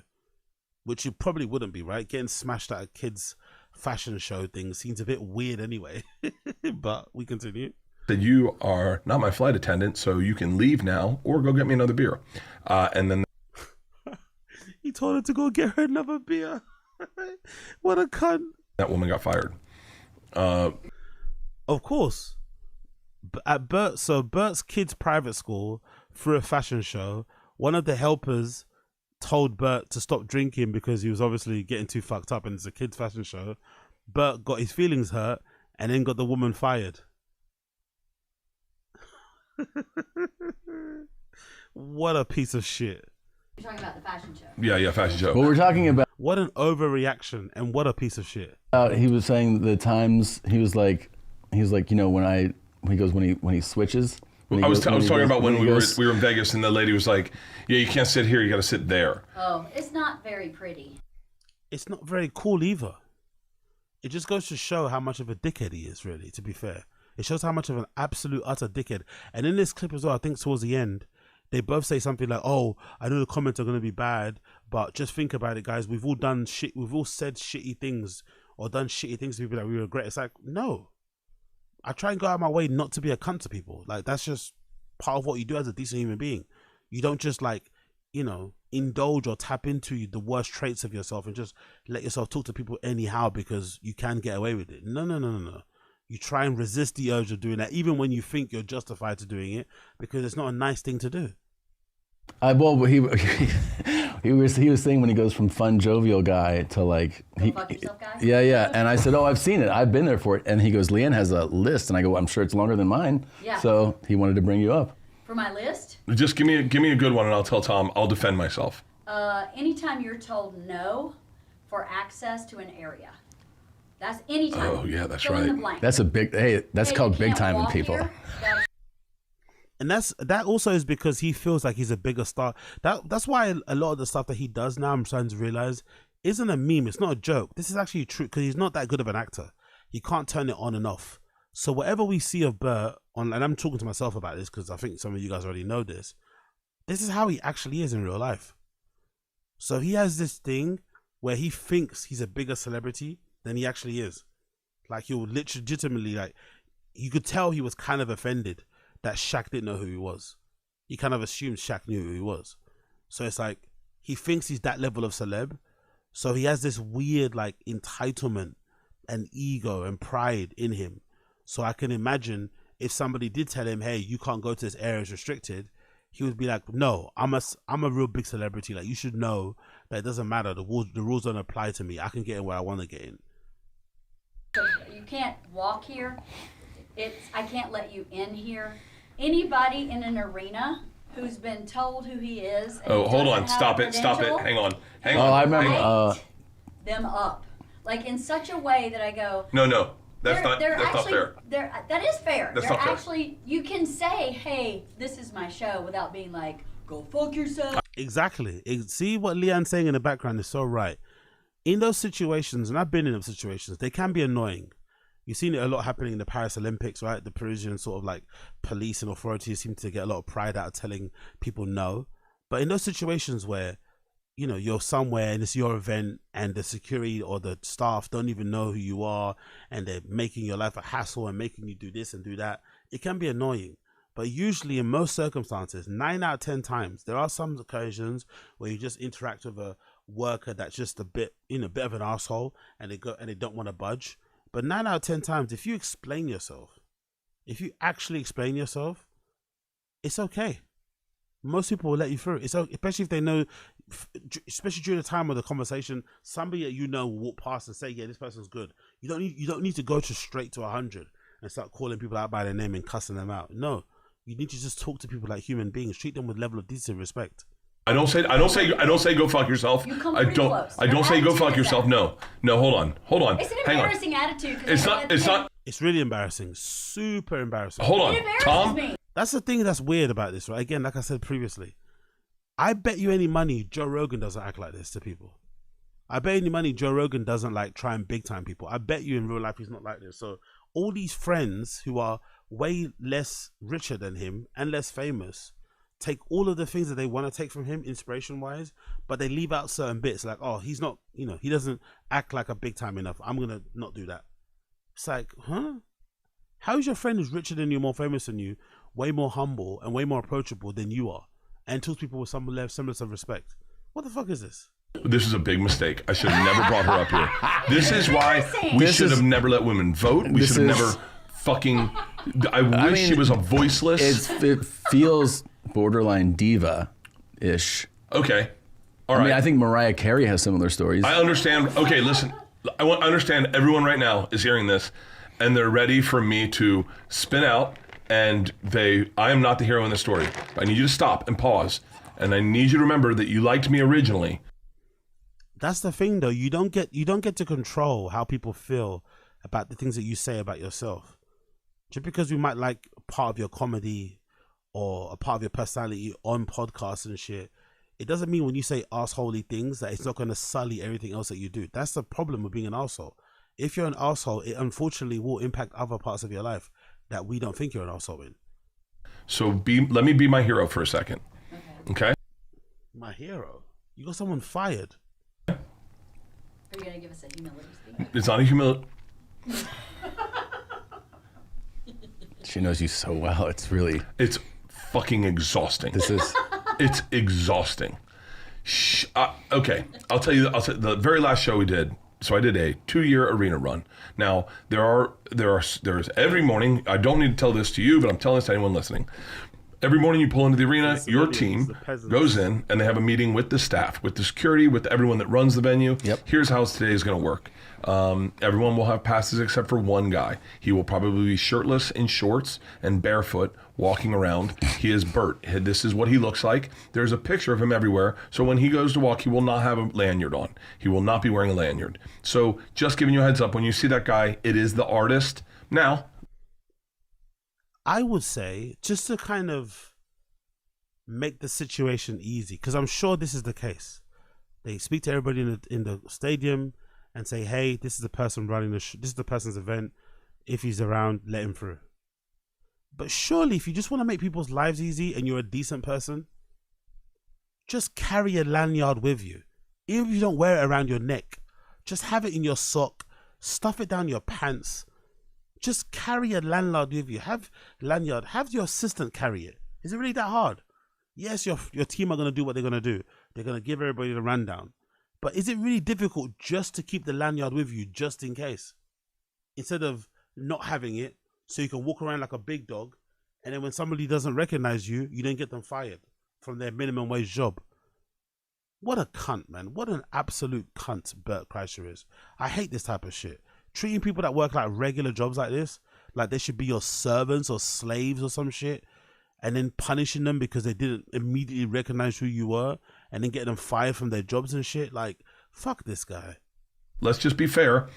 If you are working in an arena, you maybe want to know who the artist is that's performing in Exactly B, because it's exactly B. Security risk, exactly B.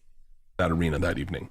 So the very last show I did, I go walking in to go to the gym. I just had my workout clothes on and no shirt, and white dude maybe didn't get accepted into the police academy.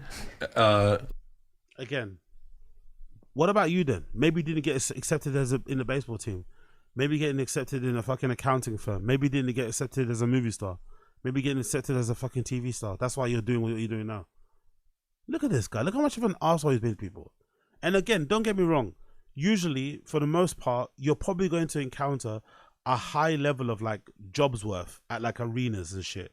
Events, right? People that work those type of things are usually sometimes have a stick up their ass. But I think having a stick up your ass is a part of the job. If you've got an event on, they have to kind of have a stick up their ass to ensure that event runs smoothly and to ensure whoever's doing it doesn't get fucking, assaulted by somebody in the fucking place. You kind of have to have that attitude to work that kind of job, I'd imagine, in events. But in most cases, if you're just nice to people, things are okay. Yeah, big up A. Martinez, exactly. I done security in events. They prefer you to check everybody. I never recognized the talent, but they never got mad. Bert is an arsehole. Exactly, brother. Exactly. Yes, it's frustrating. Yes, it's annoying. But to get mad, to get someone to get fired, come on. You can't have a conversation. Like, is that really that hard? Lights me up.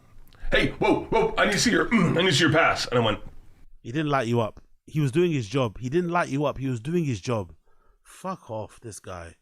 I'm actually good. I'm the artist. No. Everyone needs a pass. I go, that's when I switch.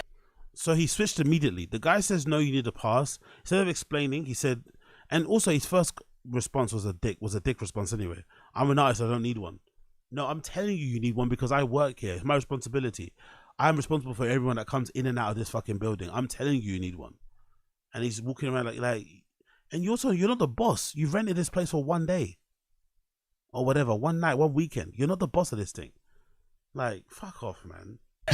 That was a quick switch. That was a quick switch, though. See the jowl shake that happened, though? I know. Yeah. See the jowl shake? Shut up, Leanne. So, Just shut, we're Leanne. in the next stratosphere, the jowl shake, and you're like, oh shit, back up. You switched quick though on this guy. I did. Yeah. It didn't really get there. And I wasn't done. No, yeah. That's one. Let's see, is there another one? Oh my God. Continue with the list. When we did Something's Burning in Vegas, the sound guy. What sound guy? Yes. The sound guy? Yes. When we shot in, what's his name's restaurant? Roy Choi, Best Friends. Okay. Oh my God. I had to turn around. I was like. Fun thing is that happens when Hold on, hang on. It's pretty fun. No, hold on. That guy did not know who I was. Nah, I think it's the opposite. Big up Asad Aziz. I think it's the opposite, brother. I think it's the opposite. I think he talks to white people who he thinks he's better than, like shit, but he's not going to confront anybody that was like black or brown. No way. He wouldn't, because he knows he'd get punched in the face. He knows he can kind of like flex his money and he's like fame on like a random white person, but he couldn't do it to a black or brown person. He knows, because there's a limit with the black and browns. You know what I mean? It doesn't matter what job I'm working. If I'm sweeping up fucking dog shit, there's a limit. Like, you can't talk to me anyhow. Do you know what I mean? I'm gonna chuck that shit in your face.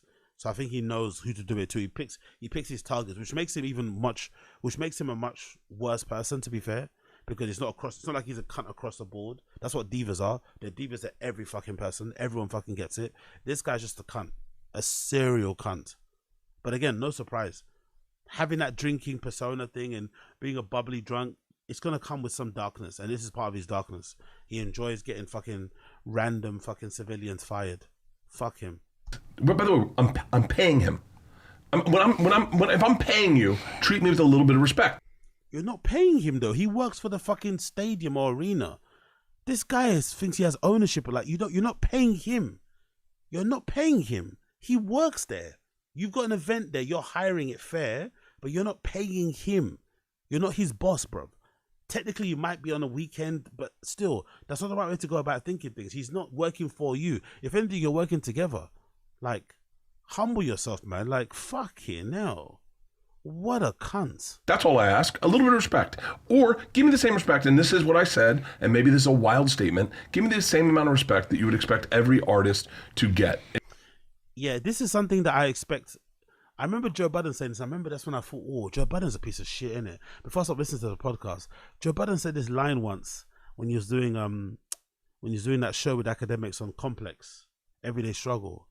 He was like, when he was getting annoyed at Complex, because I think he was going through some contract negotiations or something. I forgot what was happening. But he got annoyed that Complex, when they were filming the show at the Complex building, they wouldn't let him smoke cigarettes inside. So he didn't want to go out to smoke a cigarette like you do in most workplaces. You have to go smoke it outside the building. You know, smoke it inside. He was smoking a cigarette inside the building, and they told him no. And he took that as this level of disrespect, because in his head, I think he said it. He was basically saying that if he was a big, like he was saying that Complex not allowing him to smoke a cigarette in their building was a sign of how little he was regarded by Complex. Like, he wasn't a big enough star where they would let him get away with what he got away with, even though he thought at that time he was bringing them a lot of money, bringing them a lot of attention, and, you know, doing a lot for them in media.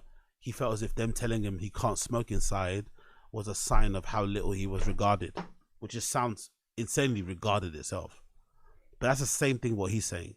He's almost saying that, no, I'm a star. You should know who I am, and the rules don't apply to me. You bend the rules because I'm a star.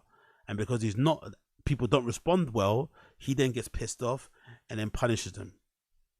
If Whitney Houston walked in, no, that's a bad example. If J-Lo walked in, you would know it's J-Lo. You'd be exactly, Assad. You put it there. You put it there so perfectly. Technically, you're both being paid by the same entity. Exactly.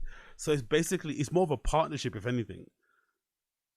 And I don't know if it's me and I'm running events. When I've done club nights for my little DJ sets and stuff, it's quite nice to like introduce yourself to the people that are working that night. Hey, I'm throwing a party.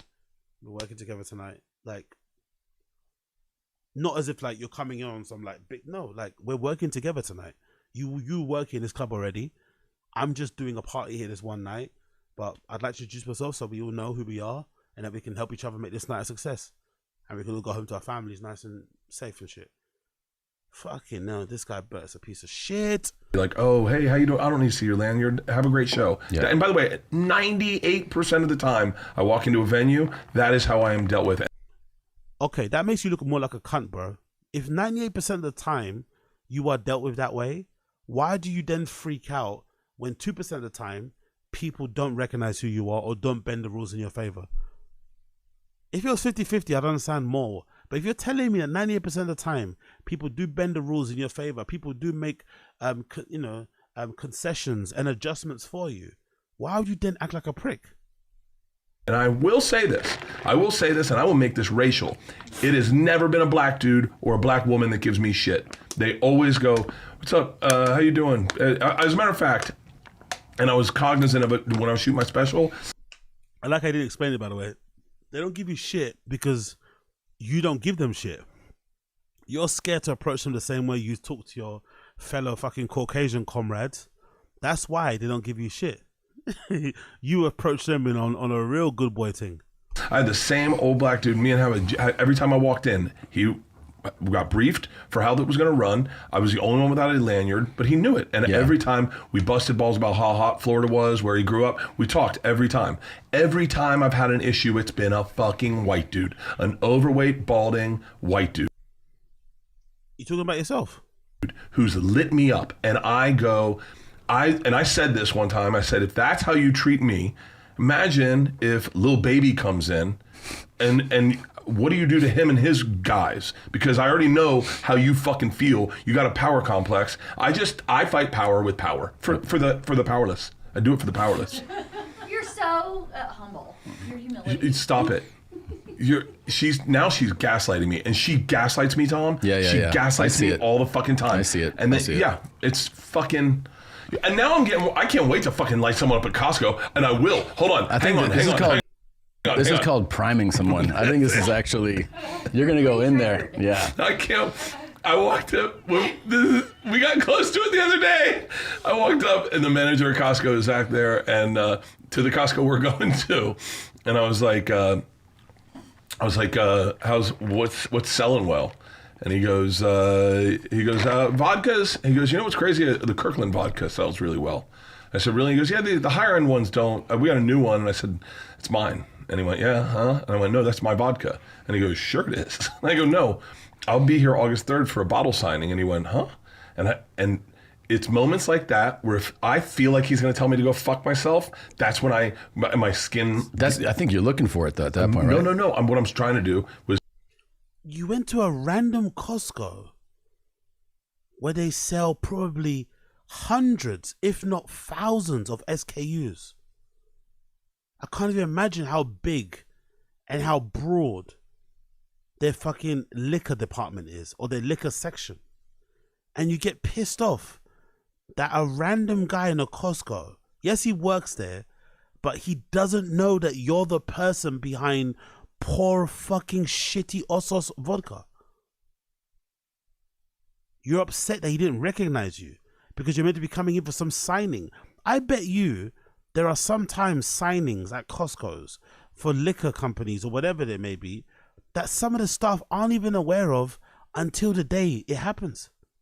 You go and clock in like a normal day at work, and you see some people queuing. Okay, cool. You keep it moving. You don't even care to watch because you got your own job to do. You don't give a fuck. It's a big place. Someone else is probably going to deal with that. But he thought the whole store was going to stop.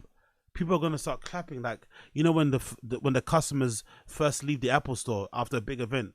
Like, he thought he was going to walk into like round of applause. What an idiot, man. Because I know you got in trouble for just starting to film in there, and I was looking for access to film at that moment, and I knew I had to slow roll it. I wasn't going to go and hard sell him, so I was like kind of massage him, and then he was really fucking cool. Yeah, big up RNG, big up RNG LP, brother. What's good? Hope you're well, man. Hope you're well. We'll see him today. Oh, okay. He was really cool, and he was like, I thought you were about to tell me I fucking ripped his. He was really cool. He was like, oh wait, for real? I was like, yeah. I said, my name's Bert. I'm a comedian. I said, me and my best friend. I even hate the way he says his own name. My name's Bert. Disabled comedian. We launched this vodka, and he was like, wow. And he said, well, like, is it like a white label thing? And I went, no. It was really cool. And I said, man, I go, this is the only place you can get handles. And I showed him the bottle, and he was like, you designed all that? And I was like, yeah, it was a team. You know, we worked. Yeah. It was a really great conversation. That's all I want out of everyone. So when I say that when you order Starbucks, are you nice? I always try to treat people to make them laugh and giggle, but sometimes you get in life. And when Yeah, I you feel do. like I feel like it's my job as a human being, as a white male, to light you the fuck up. But you're the cunt, though. You're the cunt. You're not the hero of this story. You are the cunt. You are the cunt, because it's not even like he's having bad service. This is the thing that's really weird about this story. It's not like he's complaining that everywhere he goes, he gets bad service, which is another story in its own sense. He's complaining that in some places he goes to, especially when he's performing there, he doesn't get treated with the necessary respect he thinks he deserves or he thinks he's entitled to. He gets annoyed at that. And usually it's because of a lack of communication, or in his part, an unwillingness to just talk. Oh, you can't go in without a lanyard. Oh, sorry, can I just talk to you for 2 seconds? It took 1 second. Can I just quickly have a word? And it's like, yeah, I'm actually running this thing. I'm not sure if you saw the flyer. You pull out the flyer. I'm actually running this thing. I was told that I don't need to bring a lanyard. And you mentioned a person's name who told you, who's running the whole thing. I spoke to Susie. Susie said that it's okay. She's going to let all you guys know. I'm not sure if you've been told, but maybe you can get on the radio quickly and just check. But I'm not really required to have a lanyard. Just want to let you know that that's all you got to do. It's simple, bro. Most people in most cases will acquiesce, inquire, and then cool. You got a friend there. You got someone who recognizes you from afar and let you through. But this guy, he wants to light you up because you're doing your job. God forbid you don't recognize him in a Costco doing a fucking Port Osso signing. What a cunt. What an absolute cunt. And sometimes that saying about wealth is rich, that saying that I think it's like wealth is wasted on the rich is very true. Sometimes the worst people become famous. The worst people become famous. Because he's probably always been like this. Then he got money and it kind of emboldened him. And now he's really letting his nuts hang and being a real cunt. So, yeah, no surprise though. No surprise. The whole drinking thing, should have been a red flag. You can't be that much of a drunk and not be a piece of shit. It's almost impossible. You're going to have some level of piece of shitness about you. And this is it. Bert Kreischer getting people fired. What a fucking prick. Fuck that guy. Fuck that guy, fuck that guy, fuck that guy. Anyway, those of you tuning in the stream chat, please make sure you like the stream. Like the stream. For those of you who don't know, the Random Show will live on an exclusive Random Show channel. The link is in the description down below. Check the link in the description down below. I also pin the comment in the fucking stream chat later on. I'm actually going to attach it here in this chat so you guys have it. But this is the link that I want you guys to go to and to subscribe to this channel, because the next Random Show will happen on this particular channel, okay? I'm going to split things up. I need to get verified and all this stuff on the other channel before I can stream properly. But all the Random Shows will happen on this particular channel that's in the stream chat, and it's available in the description down below. That's it. Make sure you like the stream. Let's fucking continue. Next thing to talk about here. Let's do a Joey Diaz. Let's do a Joey Diaz clip, yeah? Cool. We'll do a Joey Diaz one from the latest. Just what's happening right now. Bear with me a second here. Cool. We'll do a Joey Diaz one. And the Joey Diaz clip is where? Let me see if I can find it. 2S1 Cave. Where's the notes? There we go. Notes for Joey. Cool. The Joey clip. The Joey clip we're going to be watching is as follows. We're going to be watching the Joey clip from episode. I forgot what episode it is. It's the latest one. It doesn't say on the stream chat. Doesn't matter. I think it's the latest one though, where Joey Diaz and Lisa are talking, and it's a very interesting conversation, very illuminating, because I'm not too sure if you guys know, but Joey Diaz had a heart attack. He confesses here, like he was actually going through it. He was suffering. He clearly was addicted. He actually admits it here. He was addicted to benzos. He was going through that. He went through crazy withdrawals, quitting it. And he also had like a mini heart attack as well. So he's been going through quite a bit of health complications. So he kind of owns up to a lot of it. And it's funny because it it basically validates everything that, Red Bar was saying. Red Bar caught it super early. And I think that's why, Joey kind of crashed out on him. But Red Bar caught early that Joey was addicted to Xanax and called him out on it. And obviously Joey went fucking crazy over it, which, you can understand why. But it kind of validates everything that Red Bar said about Joey Diaz, unfortunately. So let's play the clip here so you can see what I want. It is around the 17th minute, the 17-minute mark. Around here. Let me get it back there. Bear with me a second. There you go. Boom. Let's go. Boy came over. I gave him like 10 machine guns and handguns and shit.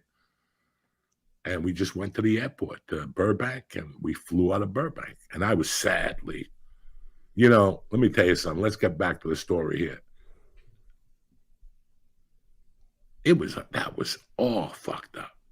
Like, I gotta tell you, Lee, I was fucked up at that time.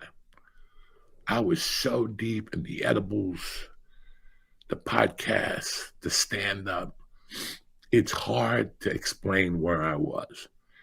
And the anxiety was eating me alive. Like, the anxiety was I was doing everything I could just to push through it. Xanax, coffee, anything. And it was just feeding my anxiety. And I still remember the night that Terry told me, like, we got the house. And right. And I was not happy for like an hour. I was like, that's the end of everything. And I'm like, what do we do here? Oh, really? Big up in the stream chat for knowing. Big up RNG. If you've done pills, it was pretty obvious. Aside of somebody who's been off of Xanax back in the day, who was off the Xanax back in the day. I emphasize with the guy, the worst withdrawals ever. Yeah, I've heard a lot. I've heard so much about that shit. Xanax took a grip in London maybe a couple of years before the pandemic, maybe like 2015. There was a time where like all my friends that I kind of grew up with in the scene suddenly were into Xanax. Because I remember, because they all disappeared for a while. They all kind of kept themselves to themselves. And then I remember hearing through the grapevine about so many people within my little crew where this is Xanax. Luckily, they were all able to kick it, but it kind of took a grip of a lot of people. It took the grip of a lot of people super quickly. And I think that was also around the time when everyone was kind of maybe it might have been before 2015. It was around the time when we all started to like tap into like dark web markets and stuff, or darknet markets, and ordering stuff online and shit with cryptocurrency. I think people started to go crazy for those type of pills. So they had a real grip on London for a while. Now, not so much, to be fair. I don't really hear about people talking about benzos as much. I think it's obviously super popular still in the States, but in the UK, not so much. You know, you were barely walking. Yeah. That time. You were falling asleep on Twitch. I wasn't sleeping. I was up till 2, 3 in the morning at night, and I wouldn't remember the last 3 hours. Like, I would wake up in the morning and I ordered flowers and shit like that for people, and it was just wildly. I was getting up at 7, running to the computer without giving my mind a charge. At 9 o'clock, I was already on the phone with you. Mm-hmm. 901, I was on the phone with you every morning, and then the second call was my agent and manager. Like, what the fuck is going on today? Like, it was wildly. And the pandemic came, and I was happy. What kept us alive was doing that podcast with the mask on, and it was fucking insane. It was really insane looking back at it now. I'm not gonna lie, it's kind of sad to hear them talk about the church what's happening right now, because that was my favorite pod. I loved it I loved it so much. So it's sad to hear them say that they were really going through it. It wasn't just all fun, and it wasn't all fun and games. And again, I'm very naive. Don't get me wrong. I like to have a good time. So I think whenever people are doing that, they're doing it to have fun. I didn't think that was like masking some darkness, you know? That's the sad bit, because I actually love the church what's happening right now. I loved how fucked up they'd get. I loved how fucked they'd make their guests get. You know, the classic Owen Benjamin fucking clip. You know all about that. I loved it all. And I thought it was super funny and super fun. And actually, it sort of like reminded me of like what actual podcasting was in the beginning. Just like shooting the shit, going crazy, saying crazy shit, letting it all hang out. You know, just turning on the camera and going crazy. But I guess with all that craziness, it's going to come, you know, it doesn't come without a price. And it's obviously going to come from some level of darkness, and that probably was it.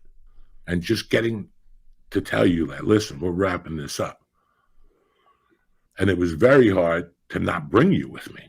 Like, it was very fucking hard. But I knew we were just going to land here and keep going until one of us died. I always knew that.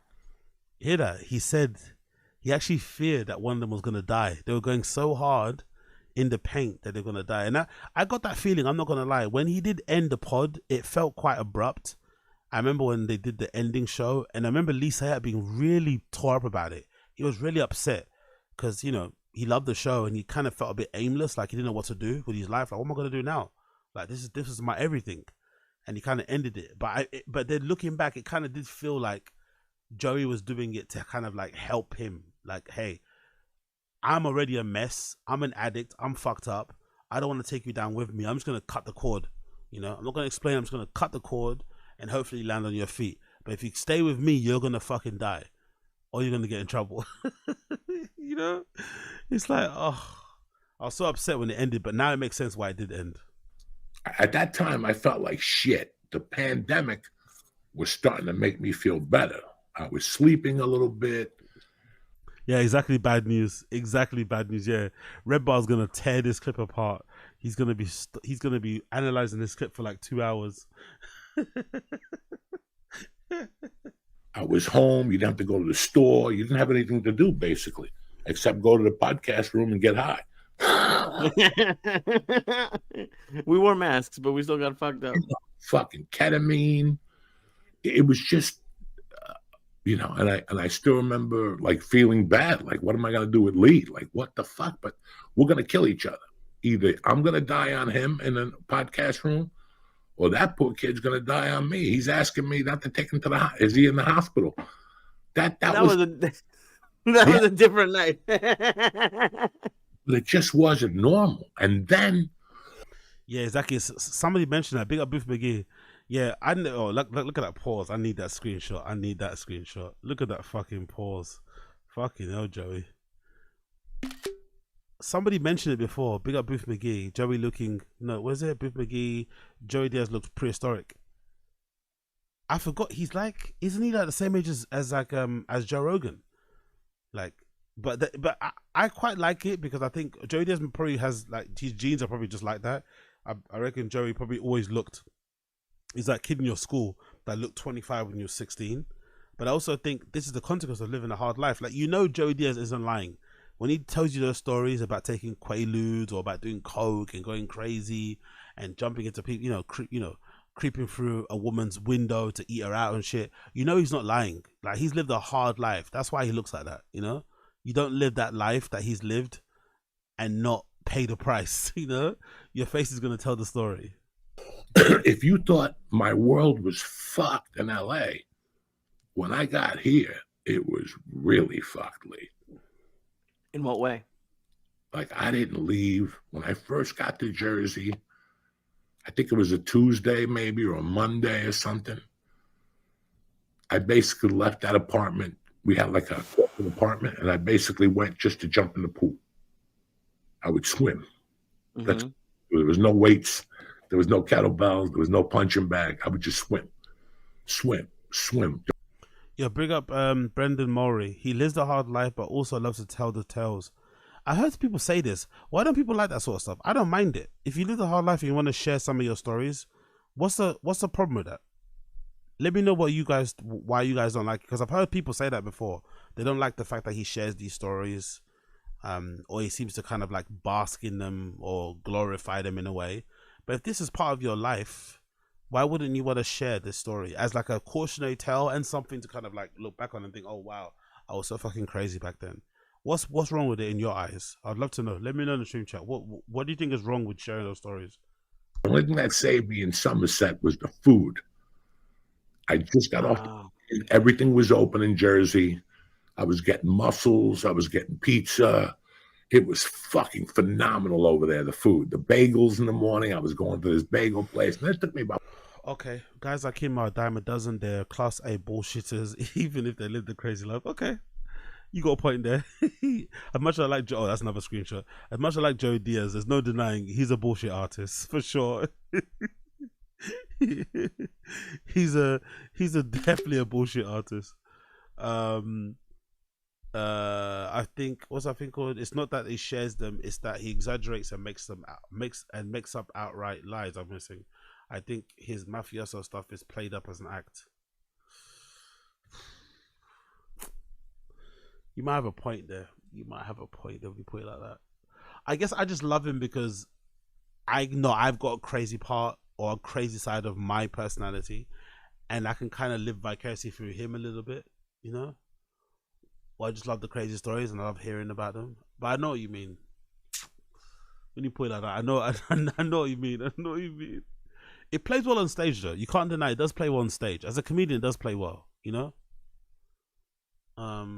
It does play well on stage. But I think it's a mix. I think it's a mix of like, because he comes from a generation where part of telling a story is kind of maybe embellishing it a little bit, but the genesis of the story is still true. Like, for instance, I think Joey Diaz is way more truthful than a Bert Kreischer. Bert Kreischer just lies for the sake of entertaining. I think Joey may embellish a story to make it more entertaining, but the genesis of it is still true. He's not going to just tell you a lie. And I remember in old episodes, somebody actually said, I forgot, it was maybe when they were in that white room, somebody actually checked up one of his stories, some random one, and they found it to be true. Like, so I think a lot of people think a lot of these stories are unbelievable because he comes from a generation where those crazy shits happened back in the day, where there was no cameras and shit and things could go, you know, you could get away with a lot more crazy shit. And everyone is overexposed to being honest. So I think a lot of these stories will be, you'll be surprised how true they are, but I do get what you mean. He does kind of like bask in it a little bit too much, you know? He does enjoy, I don't know. Yeah, I kind of get what you mean. I get both sides. 5 days to finally drive up north. I had no idea where I was going. They taught me how to use that driving app. Big up NJ Ranger. Listen to me, Joe Rogan. I was smoking some reefer and this girl was switching me off, and we were doing coke.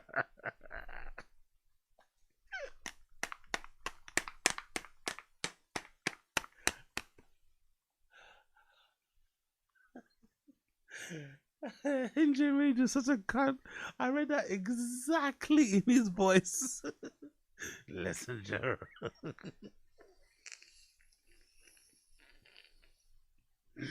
I told her, you suck a la minka. I told her, you suck a la minka, you know. I sucked an 8-ball out of a pussy. Honestly, NJ Ranger's a fucking hazard, I swear to God. Listen to me, Joe Rogan. GPS. I remember the first night I went up there, I got pulled over. First night. God. Yeah, exactly. Assad Aziz. Is his personality formed by stand-up? Sure, but it's not that it takes away from being authentic. Exactly, bro. These people exist. I think because most people aren't crazy or fucked up, they don't see it, but there's a lot of people like Joey in the world. Like, I've met them, bro. I've met these guys in dive bars. I've met these guys in clubs. I've met these guys in crazy places and afters. These people do exist. And sometimes it sounds improbable what they're going through, but a lot of it is true. They live on the edges of society. They live amongst delinquents and freaks and weirdos. Like, fucked up shit happens, you know? Like, a lot of it, you'd be surprised how true it is, honestly. You really will be surprised how true it is. Pulled me over, and because I saw him. I was looking at the phone for directions. I didn't know you left it in there and it talked to you over the speak. I didn't know any of that shit. I never had those things. I always had a map. You know what I'm saying? Right. But I got pulled over, and he started laughing when he saw me. And I go, I wasn't on the phone. I just moved back, and I don't know how to get directions. And I'll never forget, within 5 minutes, there were 6 cop cars on the side of the road, and I'm taking pictures with them and talking with them. And I'm like, this is fucking crazy. The craziness hasn't stopped. It followed me here. Well, even on top of the craziness, like the thing that like I'm even going through right now in a similar way is how quickly it happened. Like, we moved in August, and I think we made that decision in June, something like it. Like, what at most it was 2 months. Yeah, it was like a month, maybe a month and a half of like your entire life changed. You packed up the house, we packed up the podcast studio. Like, by the way, they're not mentioning the elephant in the room. They're not mentioning the elephant in the room. The elephant in the room as well is that during the time that they were getting too fucked up and doing too much, counterculture hit stand-up comedy. Just the Los Angeles Times was going out of their way to tear everybody down. And there was a suggestion, or there was a rumor, I remember, that was floating around in the industry or the scene back then, that some lady was writing like a proper long, big article that was gonna detail like every bits of abuse that happened in stand-up comedy scene dating back from loads of years in the past, and it was gonna include mad people were gonna get hit. Allegedly, they were gathering information. They were talking to like bartenders and everything else in between. And I think a lot of people, Joey Diaz included, got scared when this happened. And that gave them another reason why they would move. So that's the elephant in the room. Yes, the podcast was going terribly. Yes, they were doing too much, but there also was a rumor that they were all going to get cancelled together. Like, apart from the Chris D'Elia and Brian Callen cancellations, there was going to be a really big tell-all sort of like article that was going to like expose all of the things that happened, you know, behind the fucking curtain in the scene and shit, and all the years of abuse people suffered and shit, blah, blah, blah. But I think why it didn't come out is because a lot of the people that initially volunteered their stories probably, you know, changed their mind, because I'm assuming these guys probably stepped in and said, hey, if this comes out, this whole industry's fucked. We're all fucked. We're going to lose our job. You know what I mean? Somebody got into their ear, or maybe gave them some money, because the story didn't end up coming out anyway. But that's also the reason why they left. I think so. You got rid of a car. You found a house you didn't even step inside of your house, which is wild. I sent my brother to come down here and take a look. He's an inspector up in North Bergen. And I sent him down here to take a look at it. And that was it. He told me, you're going to like the house. It's solid. But that's the thing. It's just so quick. Like, change that quick is tough. Like, my God. When I got here, and it was so weird because I wasn't here a week. And Lee, I was getting bombarded. By who? Friends, agents. When are you going on the road? You're in Jersey. The casino called. A casino here called. And I'm like, guys, I don't want to do anything. And I remember sitting here fucking depressed for 2 months. Like 2 months, not doing anything, lifting weights. God knows what I was doing. Smoking dope. I was going up a lot. And I was basically going up there, dropping $100 to come home. Like I was just I was going up north just to get out of here and eat. And I found myself at like 320 fucking pounds. And I'm like, that's it. And then one night I went to a party and I was eating edibles, the ABXs, and smoking, and I ate those hash pills. Remember the hash pills? 10 to a box we used to get. I ate like 8 of them. And at dinner, I was falling asleep. And my wife was, Joey, that's it. We just got here. At that time, I think I landed on the 20th, and on the 24th or the 25th, I had like a minor heart attack. Really? Crazy, isn't it? Lisa finding out on the show. Finding out on the show that Joey had a minor heart attack. God damn. But again, no surprise, considering how they were living, considering how hard they were going. No real surprise. But yeah, bless Lisa finding out, like the rest of us, that Joey had a heart attack. And I don't know if you can get a mini heart attack or it's just a stroke. I don't know. Whatever. Yeah. Wow, I went to the doctor like 2 weeks later, and they're like, it was still in your blood. You had something, and it was the worst. I thought I was going to die one night. And anxiety. My heart was pounding out of my chest. I'm eating Xanax to try to fucking control it. That's the most hoodest thing ever, isn't it? You had a heart attack, so you started taking Xanax to help control it. What? Who told you to do that? It's not working. And then Fanny called me. And she's like, have you considered doing a podcast? And I'm like, I don't fucking know. I can't even talk. I couldn't even look at the camera.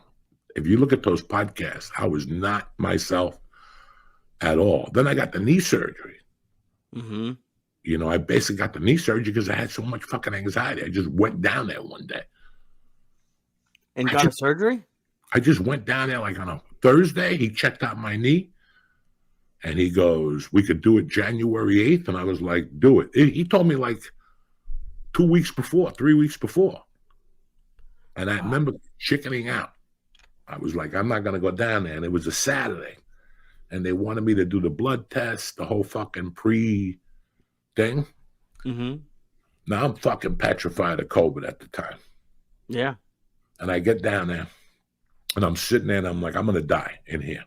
I'm just gonna die. There's 80 people in here waiting for fucking surgery. And I was just about to go, Lee, and a guy came in that I resembled a lot. Not looks, but fatness and big. And he came in and he couldn't even walk. That's always a very humbling thing, isn't it, when you go to hospitals? Especially for me, because like most men, when I'm ill, when I'm going through something, I think I'm the only person that matters. I think what I'm going through is the worst thing. No one can understand my pain. I'm suffering. So when you go to hospital, it really does humble you and show you just how bad things can actually really get. Especially when you cross paths with somebody who happens to be the same age as you, or is within the same age range as you, and they are really, really struggling. And you're like, shit. You know, it kind of gives you a bit of a reality check. So you realize that, hey, stop crying, stop being a bitch, because look at this person. Look at how much they're suffering. You know, like it can be depressing to go to hospitals for sure, but it can be very, very humbling and kind of, you know, make you realize that, hey, maybe you are not the center of the universe. He was my age, all right, and he had already like a walker kind of. Oh, wow. Do you know, Lee, this motherfucker pushed it in front of the nurse and the desk. Like when they called his name, he walked up. He fucking picked up the thing and he sat around it. He opened it up. It was a cooler. He took a beer out and then sat on the cooler with the fucking beer, and they said something to him. The guy couldn't walk. He had already like given himself up. Sounds like Bert Kreischer to me. That sounds like something Bert Kreischer would do. That sounds like a proper Bert Kreischer move. Life, like he couldn't even walk. And I'm like, I don't want to walk in here like that guy 10 years from now. No. With a fucking stroller, and I just push it, lift up the thing, and it's a fucking beer keg. I'm like, oh my God. That does sound crazy, but no, you don't want to do that. No, and I fucking went over there, and I was like, you know, like a week later, and I'll never forget my wife driving me. She couldn't come in with me. It was COVID. Jesus. And I'm like, this is not going to work, because I don't do anything without my wife. You know, she's the fucking calming force behind the Cuban. When I start going off, she always like controls me, says, you know, Joey, relax. And that was brutal. And I still remember I was on the operating table. I was ready to get operated on, Lee, and the most humiliating thing that could happen to a man happened. When they shot me with all that pain shit, my dick shrunk. Oh, no. So I had to pee, and they're like, well, we'll put a catheter in your hole once you pass out. I'm like, no, you're not. Christ. I'm going to pee right here. And they gave me the person who was holding the pee can was a woman who was just beautiful, a young girl. And she had to hold the catheter while I'm trying to fit my dick. I can't even find my dick. I can't even find it. It was somewhere in there. It was like I did a pound of Coke. It was somewhere in there. Oh my God. And I had to pee, and I'm trying to make eye contact with her so she won't put my dick. I think I passed out just from the embarrassment. I woke up, my fucking leg was on fire. Oh, Lee, that was some of the toughest.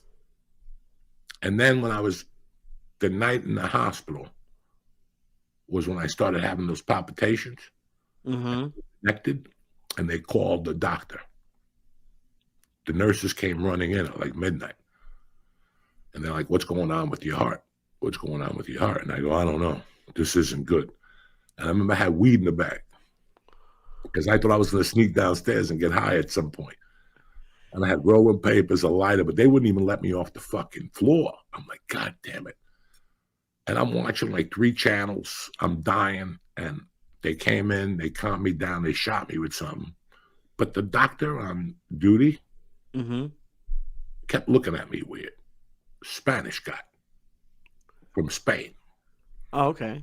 Kept looking at me weird. He knew something that I didn't. And he left. 2 more minutes, RNG. 2 more minutes. Hang in there, my friend.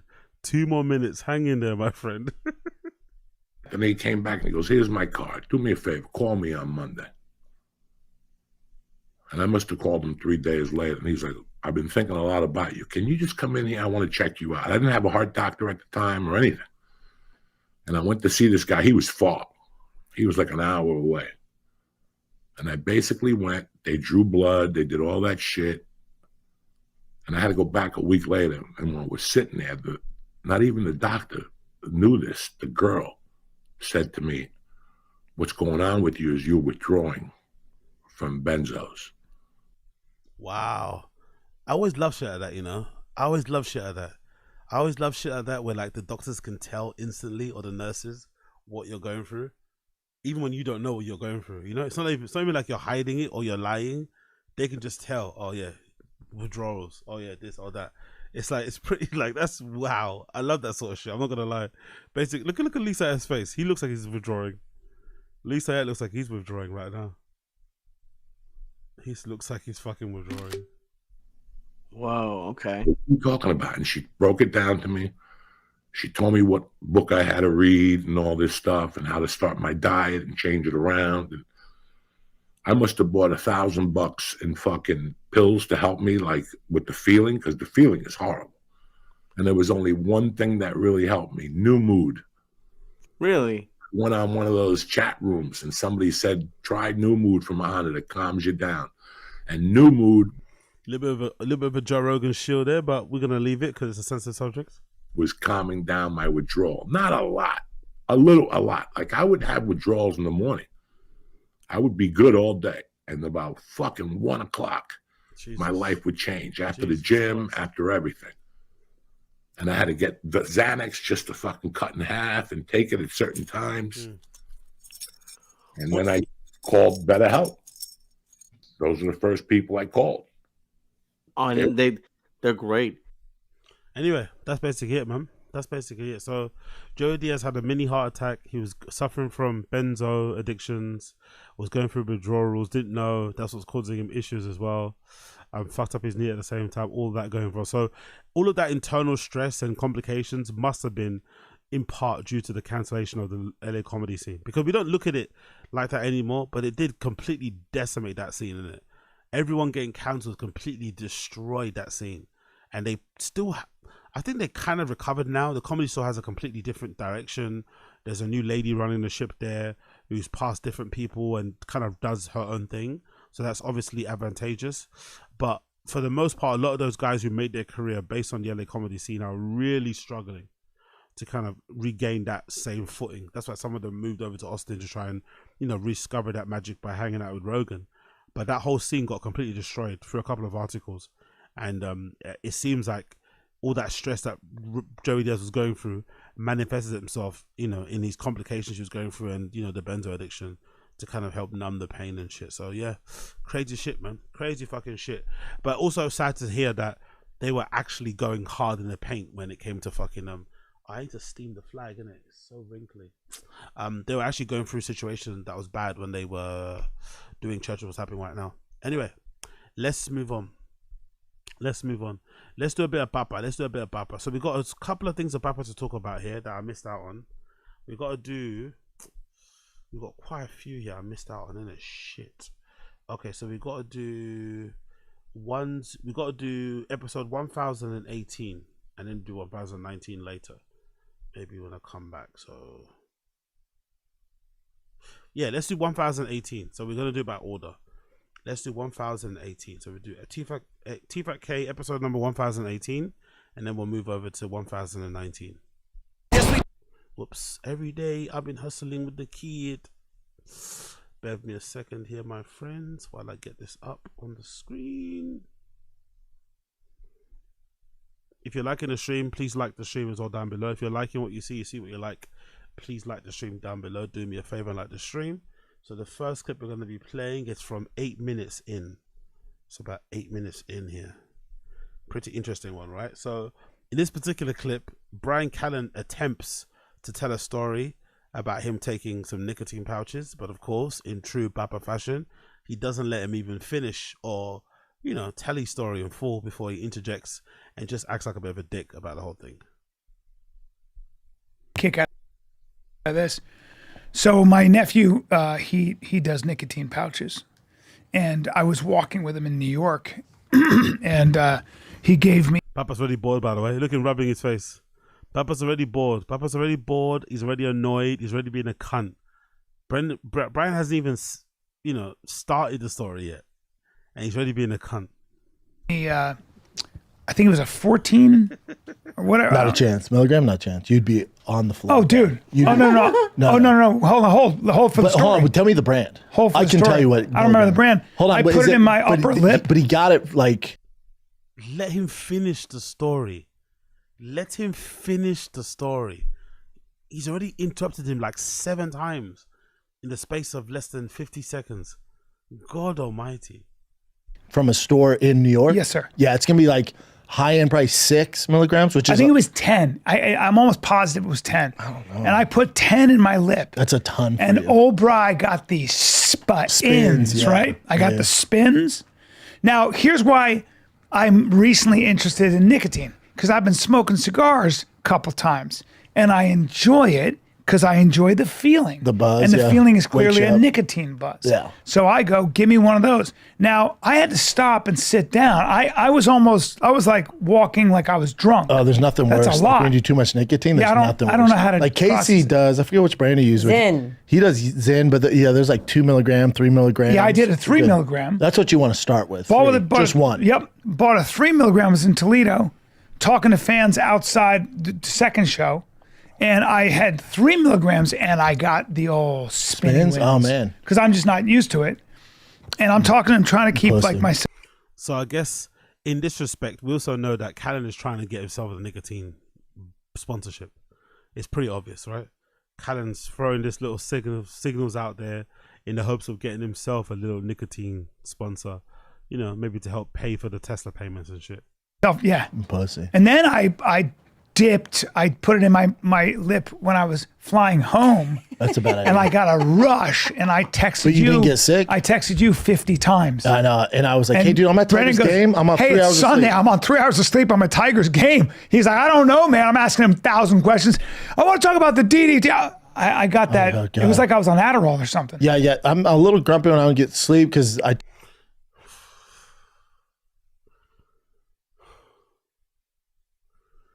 Could you imagine having a friend like Brendan, where you start telling your story and immediately they start rubbing their face, they start acting like you're telling the most boring story in the world, when you have to sit there and hear him talk about his kids' baseball games every fucking day, his fucking stupid pickup trucks, right? Or like arguments or like beefs that didn't actually happen. Could you imagine how infuriating it is? Like constantly interrupting you, constantly asking questions, constantly nitpicking at things that you say. But if you try and do it to him, he'll fucking go crazy and crash out. But he can do it to you.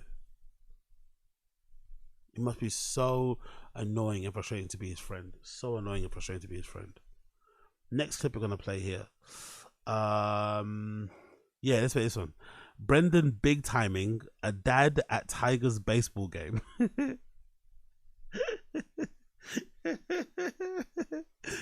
Brendan is really a fucking brilliant person.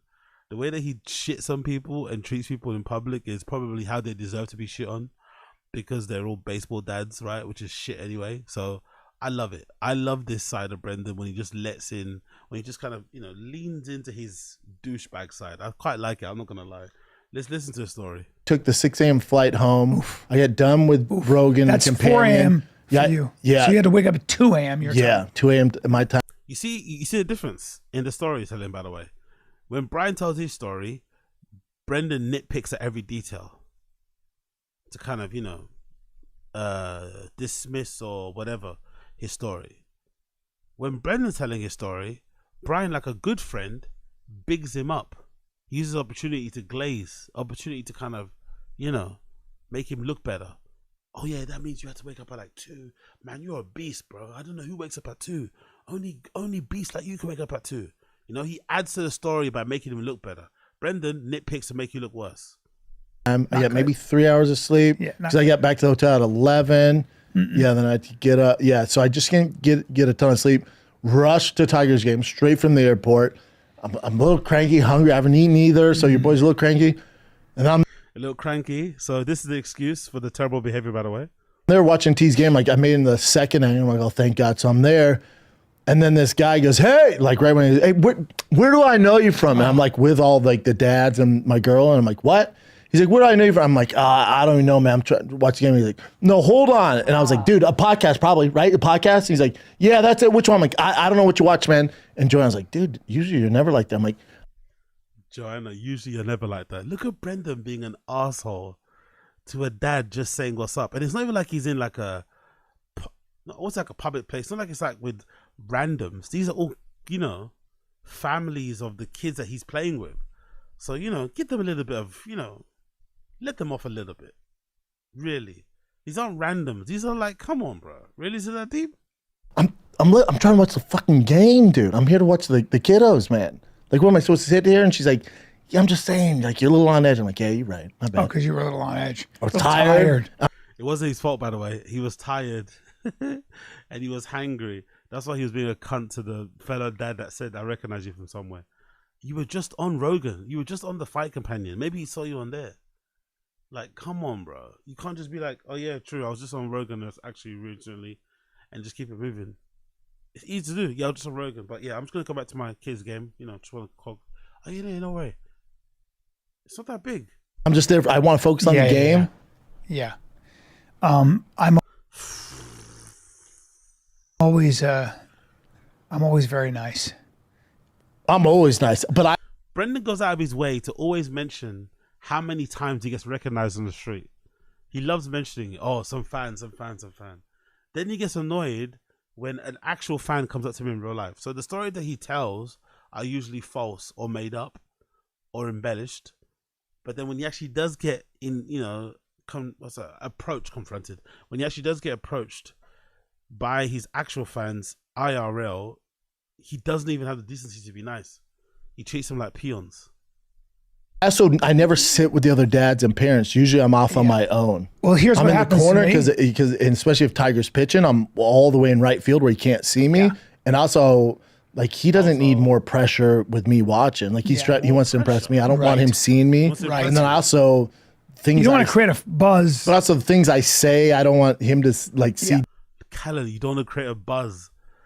Callan acting as if like Brendan is like Kanye watching his kids play football. Create a buzz. What? Disappointment or any of that. None of that. Well, stuff. what happened? So he goes to these baseball games that his kid plays at, doesn't stand where all the other parents are, stands by himself on the end or the other end of the fucking field so he can curse and mumble expletives or whatever under his breath so his kid doesn't see or the parents don't see. But also to analyze his kid's game closely. But he also does it because he doesn't want to give his kid more pressure.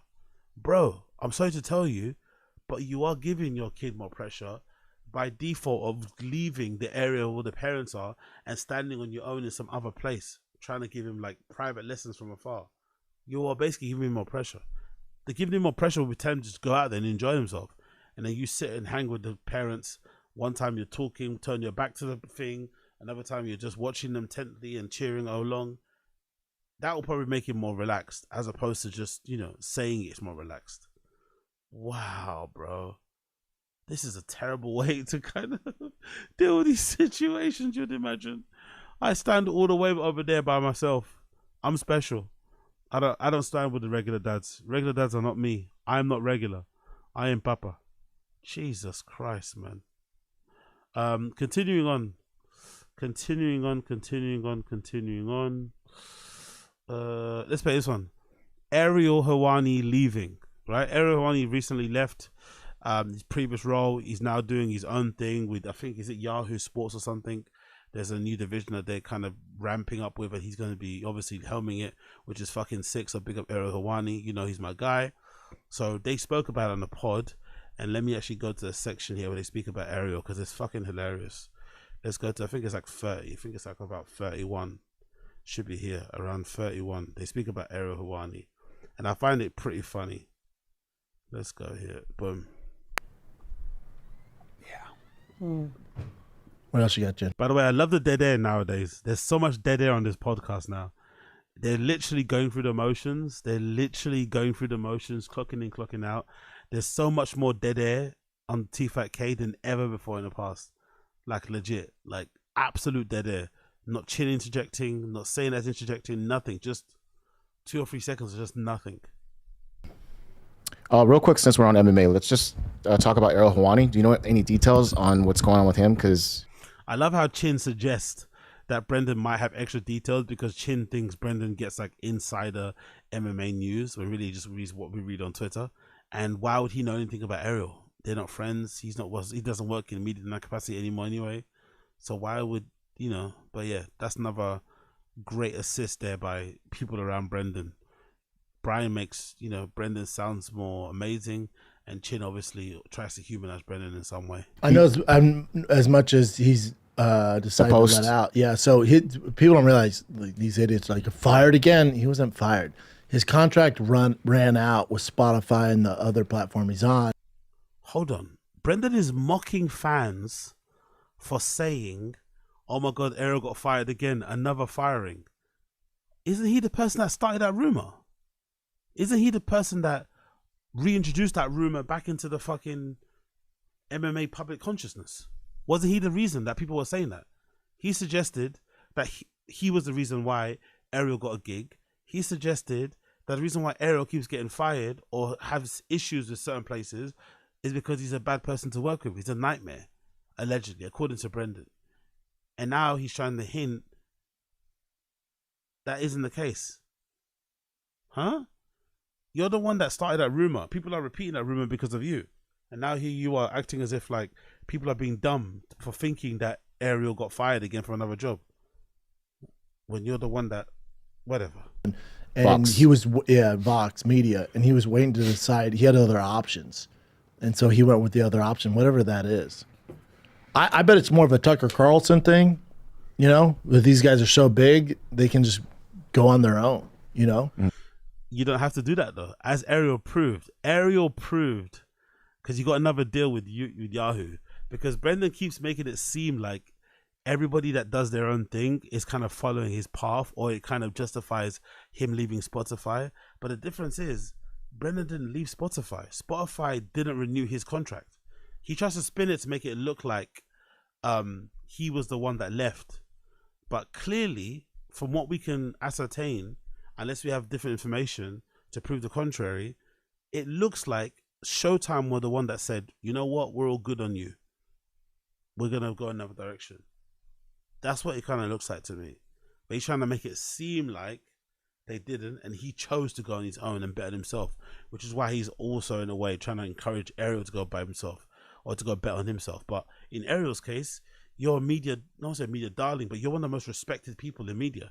I would say it's a media darling because I think the UFC probably don't like him too much. But you're a well-respected person in media.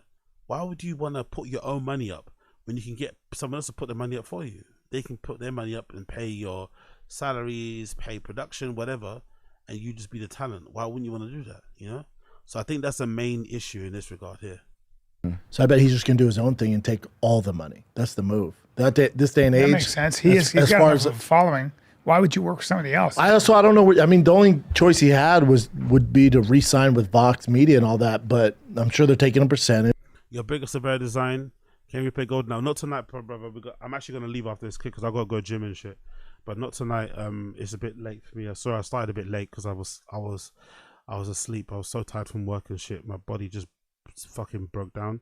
So I should have started this earlier. But I'm going to come back hopefully later tonight and do another episode. And we'll go through a lot more of the stuff I've got because I've got a ton of stuff to get through on the list. And obviously go through gold now as well. So we do that when I come back. Apologies. Big up Young Old Vibes. What's going on? What's going on? What's going on? What's going on? It's just taking percentage of the ads and all that. And he's probably like, well, I could just do it myself. Same thing I did 6 years ago. Doesn't Piers Morgan do that? I don't know. He used to be part of something. Can look at that up because Piers Morgan's the same thing. I think he just said, I can do this on my own. By the way, the doing on your own thing isn't a flex that he thinks it is. Sometimes you do things on your own because you're not of the level where people would want to invest in you because you don't matter, right? Nobody knows who you are. That's part of it. But Brendan, because he's so, it's kind of been a big fall from grace. He's now using that doing it by yourself thing as a way to sort of like justify that he's winning still. It's like, are you though? I'm sure Ariel can do that. Yep. that was years ago, but Tucker did it recently. Right. That's the example, would be Tucker. He recently did and has massive success. A lot of guys do it. You don't have to answer anybody. And Ariel's the one that books all the guests. So I'm sure he's just going to do his own thing and take all the cake. That's what you want. Heavy lies the crown, though, because, it's a lot more work. Yeah. Same thing. I was with Showtime. He moved it to YouTube. Yep. I was with Showtime for 6 years, and then you're like, I just feel like I can do it on my own. Make it about yourself, brother. Go on, make it about yourself, brother. Make it about yourself. Mm-hmm. It's a lot more work, but you get more money in the end. Yeah. Same reason you see all these automotive sites break up. Like, we can all pretend, corporate got involved in this. You look at Donut Media, you look at Hoonigans, you look at all these big. By the way, Brendan again getting it completely wrong with these car shows or these car channels. I watched quite a few of them and heard these guys explain for themselves why they left. Listen to Brendan completely botch it and just use it as an opportunity to kind of like justify why he left Showtime, allegedly. Automotive YouTubes. No. Those guys got more famous than they thought. And they're like, no, I want to make more money. And they go do it on their own. That's all it is. It's not hard to figure out. No, that's not how it is, though.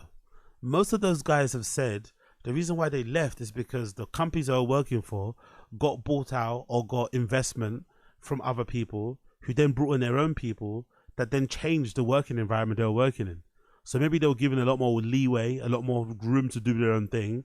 Now there's different people, quote unquote, in charge. It changes the working environment. People leave. There's high staff turnover. Now it's not as fun to do the same thing you did before because you're not doing it with the crew that you were doing it before with. That's what most of them left. That's why most of them left. And and to be fair, I respect that a lot because I used to get annoyed a lot, especially in the workplace, when a lot of people would do that thing where, like, because they hate their job, they start to like be a bad vibe around everybody else and try and bring everybody else down because they hate it. No, if you don't like where you're working at and it's not going well and it's pissing you off and you can move to somewhere else or you can bet on yourself, do it.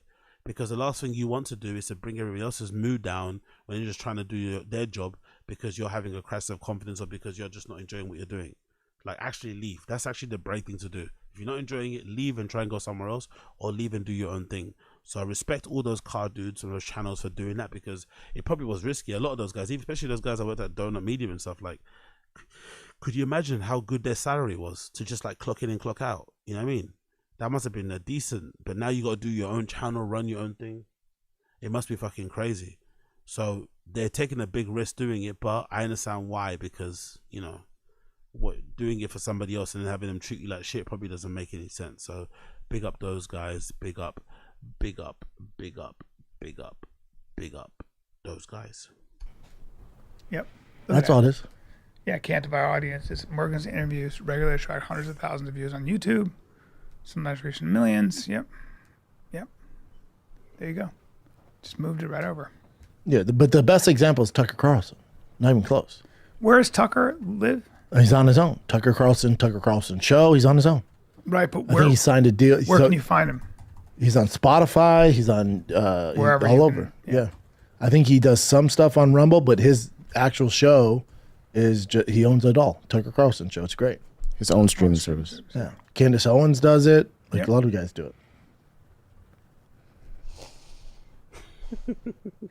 And if you have the right team in place, which Ariel does, I did, Ariel does, I did, Drake's girl, me and LeBron, Tyson Fury, Francis Ngannou, the ego, bro, it's crazy. This is how it goes. Tucker Carlson Network. Huh. So it costs $9 a month. $72 for the full year.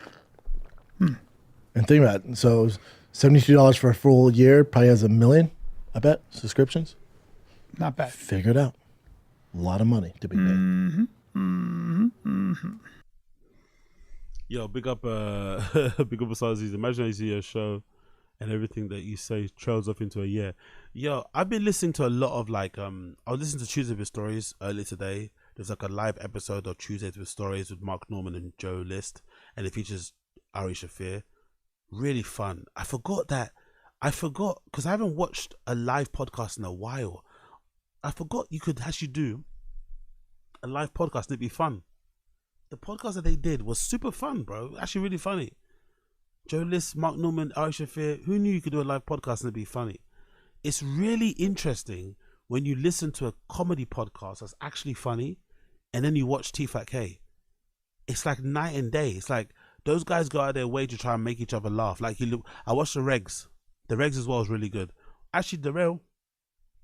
So, I know I said Luis J. Gomez wasn't funny. I don't think he's funny on stage. I think the Regs is the only show where Luis J. Gomez makes me laugh. He's really funny on there. Really funny. They all compliment each other really well. They all go into that room and they try to bust each other's balls and make each other laugh. So it's such a contrast when you watch Firing a Kid. It's almost like they're stuck in two places. It's almost like they're stuck trying to be Rogan and also stuck trying to be what they used to be. Silly Goose Time shit, you know? They're not really sure what they are. Are they a funny podcast? Are they a serious podcast? I don't know. But the vibes are just not it, bro. It's so dour, so negative. It's so clock in, clock out. Like, it's just... And I don't know if it's because of the cancellations they've gone through. If it's just like sucked the life out of them. You know, if it's Brendan falling out at everybody and kind of being left alone to do his own thing and quitting stand. I don't know what's going on, but it's so different when you actually watch, especially someone even mentioned here, Tiger Belly, Bad Friends. When you watch Bad Friends and then you watch T-Fat-K right after, you're like, wow, man, like that bummed me out. Bad Friends, you leave it, you're funny, you're laughing, you're thinking about something you heard that was funny.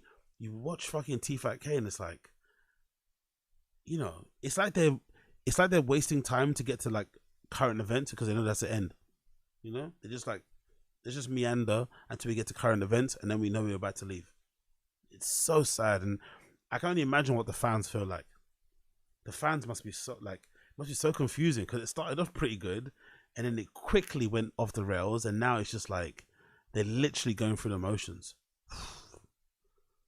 Exactly, Brendan Murray. Easiest job in the world and they're miserable. Exactly. And they don't even have to try to be funny because they've got the cosign from Rogan. So it's not like you even have to try that hard. You just have to try a little bit. Like, because the Rogan kind of gives you a little baked in sort of push. Just try a little bit and you'll make a big difference, but they don't. And here you go. It's absolutely crazy. Yeah, it's really crazy. Yeah, I love the Regs, you know. I'm really enjoying the Regs. I'm not going to lie. I love the Regs. And I'm also going to check out, I need to check out Are You Garbage. There's a bunch of Are You Garbage pods I haven't watched in a while. But by the way, whoa, before I leave, Tom Papa. What's happened to Tom Papa? Have you seen Tom Papa lately? Is he going through something? Tom Papa looks a little bit worse for wear. I don't know what's going on. Maybe he's just put on some pounds. But Tom Papa looks a bit rough, bro. I don't know where I saw him, what pod I saw him on recently. I was like, oh shit, that's Tom Papa. Like, he looks a little bit... There's something good. I don't know what's going on there, but you know, pray for that guy. But there's something not quite right with that guy. I swear it. Anyways, my friends, I'm heading to the gym. Again, apologies for starting so late. Man. Yeah, exactly. You can't eat bread every day and not look. That's so true. You're gonna pay the price, isn't it? You're gonna pay the price at one point. You can't just be. And you was making sourdough bread. That bread is tasty. You make yourself homemade sourdough bread and you get good at it. Just some butter on that shit. You toast that bad boy up and put some butter on it, or drizzle some olive oil, or some jam if you got some on Nutella. It's a wrap.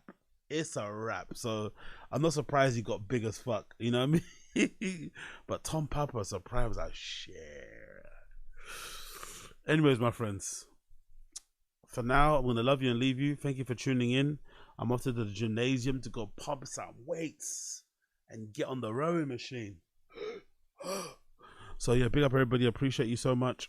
Make sure you smash the like button down below for me. That'd be greatly appreciated. Smash the like button down below for me. I'll be back again. Hopefully tonight. I need to get my bike fixed. Oh, actually, I gotta go to fucking Lenny's as well, don't I? I gotta go to fucking Lenny's. I gotta go to fucking Lenny's. It's today, isn't it? Right? Is it opening today? Let me just double check his Instagram. I think it's today, isn't it? I think it's today. Yeah, it's actually today. Let me actually check his Instagram. Was it Lenny's Pizza? Let's check his Instagram because I need to go to Lenny's. So it might not be. Let's see if I can come back in time. I'll do another stream later today. But if not, I'm gonna do one later on Saturday. Then a big long because I got stuff to go through. I got to get through 1018 TFAT 1019. I've got another thing about Bert, I think, as well, and some other stuff in there too. Let's talk about. Okay, cool. Mitch responded to Lil Yachty. What did Mitch say to Lil Yachty? Mitch responded to Lil Yachty. Let's see this Academics' page. What did Mitch say? Mitch says, "All right, let's clear some things up. Please don't let that clip misguide you. It doesn't represent me and Yachty's friendship at all. We joke around pretty harsh sometimes too much for real sometimes, but it's IRL. It's nothing but respect and love. I can't even get on here and act like it's not. I ain't nobody, little bro. Never been checked my history. I had stats before I met bro. I got even more now. All I ever wanted to do was just focus on the music and being involved in the culture in a positive way. I hope none of this hinders that." Oh, Mitch, man. Mitch. You can't do that, man. You can't be copying please. You did nothing wrong. This guy was talking crazy about you. This guy was talking crazy about you. You can't be copying please like this now. You can't. You did nothing wrong, brother. Oh, yeah. Let's continue on. What's this thing about JT? What happened with JT? I don't know what happened there. Cool. Let's do Lenny. What's my guy Lenny saying? I think I have to go to Lenny's today for the opening. Lenny, there you go. There's my guy Lenny. What's he saying? What is he saying? What's he saying? Bear with me 1 second. I need to check this out live on stream because why the fuck not?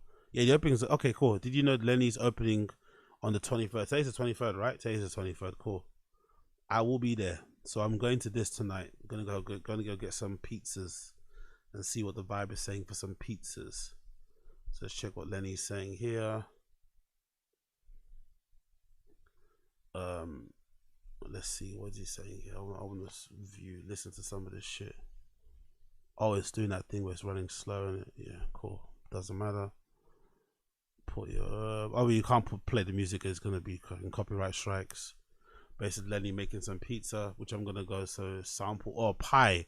I think they call it pies now, right? That's a trendy thing you call it. You call it pies. So I'm gonna be sampling some of this later on tonight. I have to get my bike fixed first before I head out and shit. But great to see Mr. and Mrs. P again. A pizza gentleman, nice to see. Okay, cool. I'm gonna see them tomorrow. Lenny's Pizza. I'm gonna go see that shit today. So yeah, let's go. Okay, cool. Anyways, my friends, for now, love you and leave you. Thank you for tuning in. Make sure you smash the like button down below. Smash the like button down below. I appreciate you guys coming through. When I come back, I'm gonna do there's a few no jumper bits to get through. Comparator crashing out on Lush replying back and forth. Adam22 not wanting to step outside and throw hands. There's a couple of Yuri bits to get through. Brenda stuff to get through. Rogan stuff to get through. Thea Vaughn with Donald Trump to get through. So quite a few bits to get through. And hopefully I should be doing it on the Random Show channel. So make sure you subscribe to the Random Show channel. Link in the description for the Random Show channel. But I'll put it here in the chat again so you can see it. Right, subscribe to the Random Show channel. It should be all working later on once I get verified and shit. But check me out. I'll be around soon. But for now, take care, my friends. Be safe. And I'll see you guys again soon, yeah? Blessed. Peace.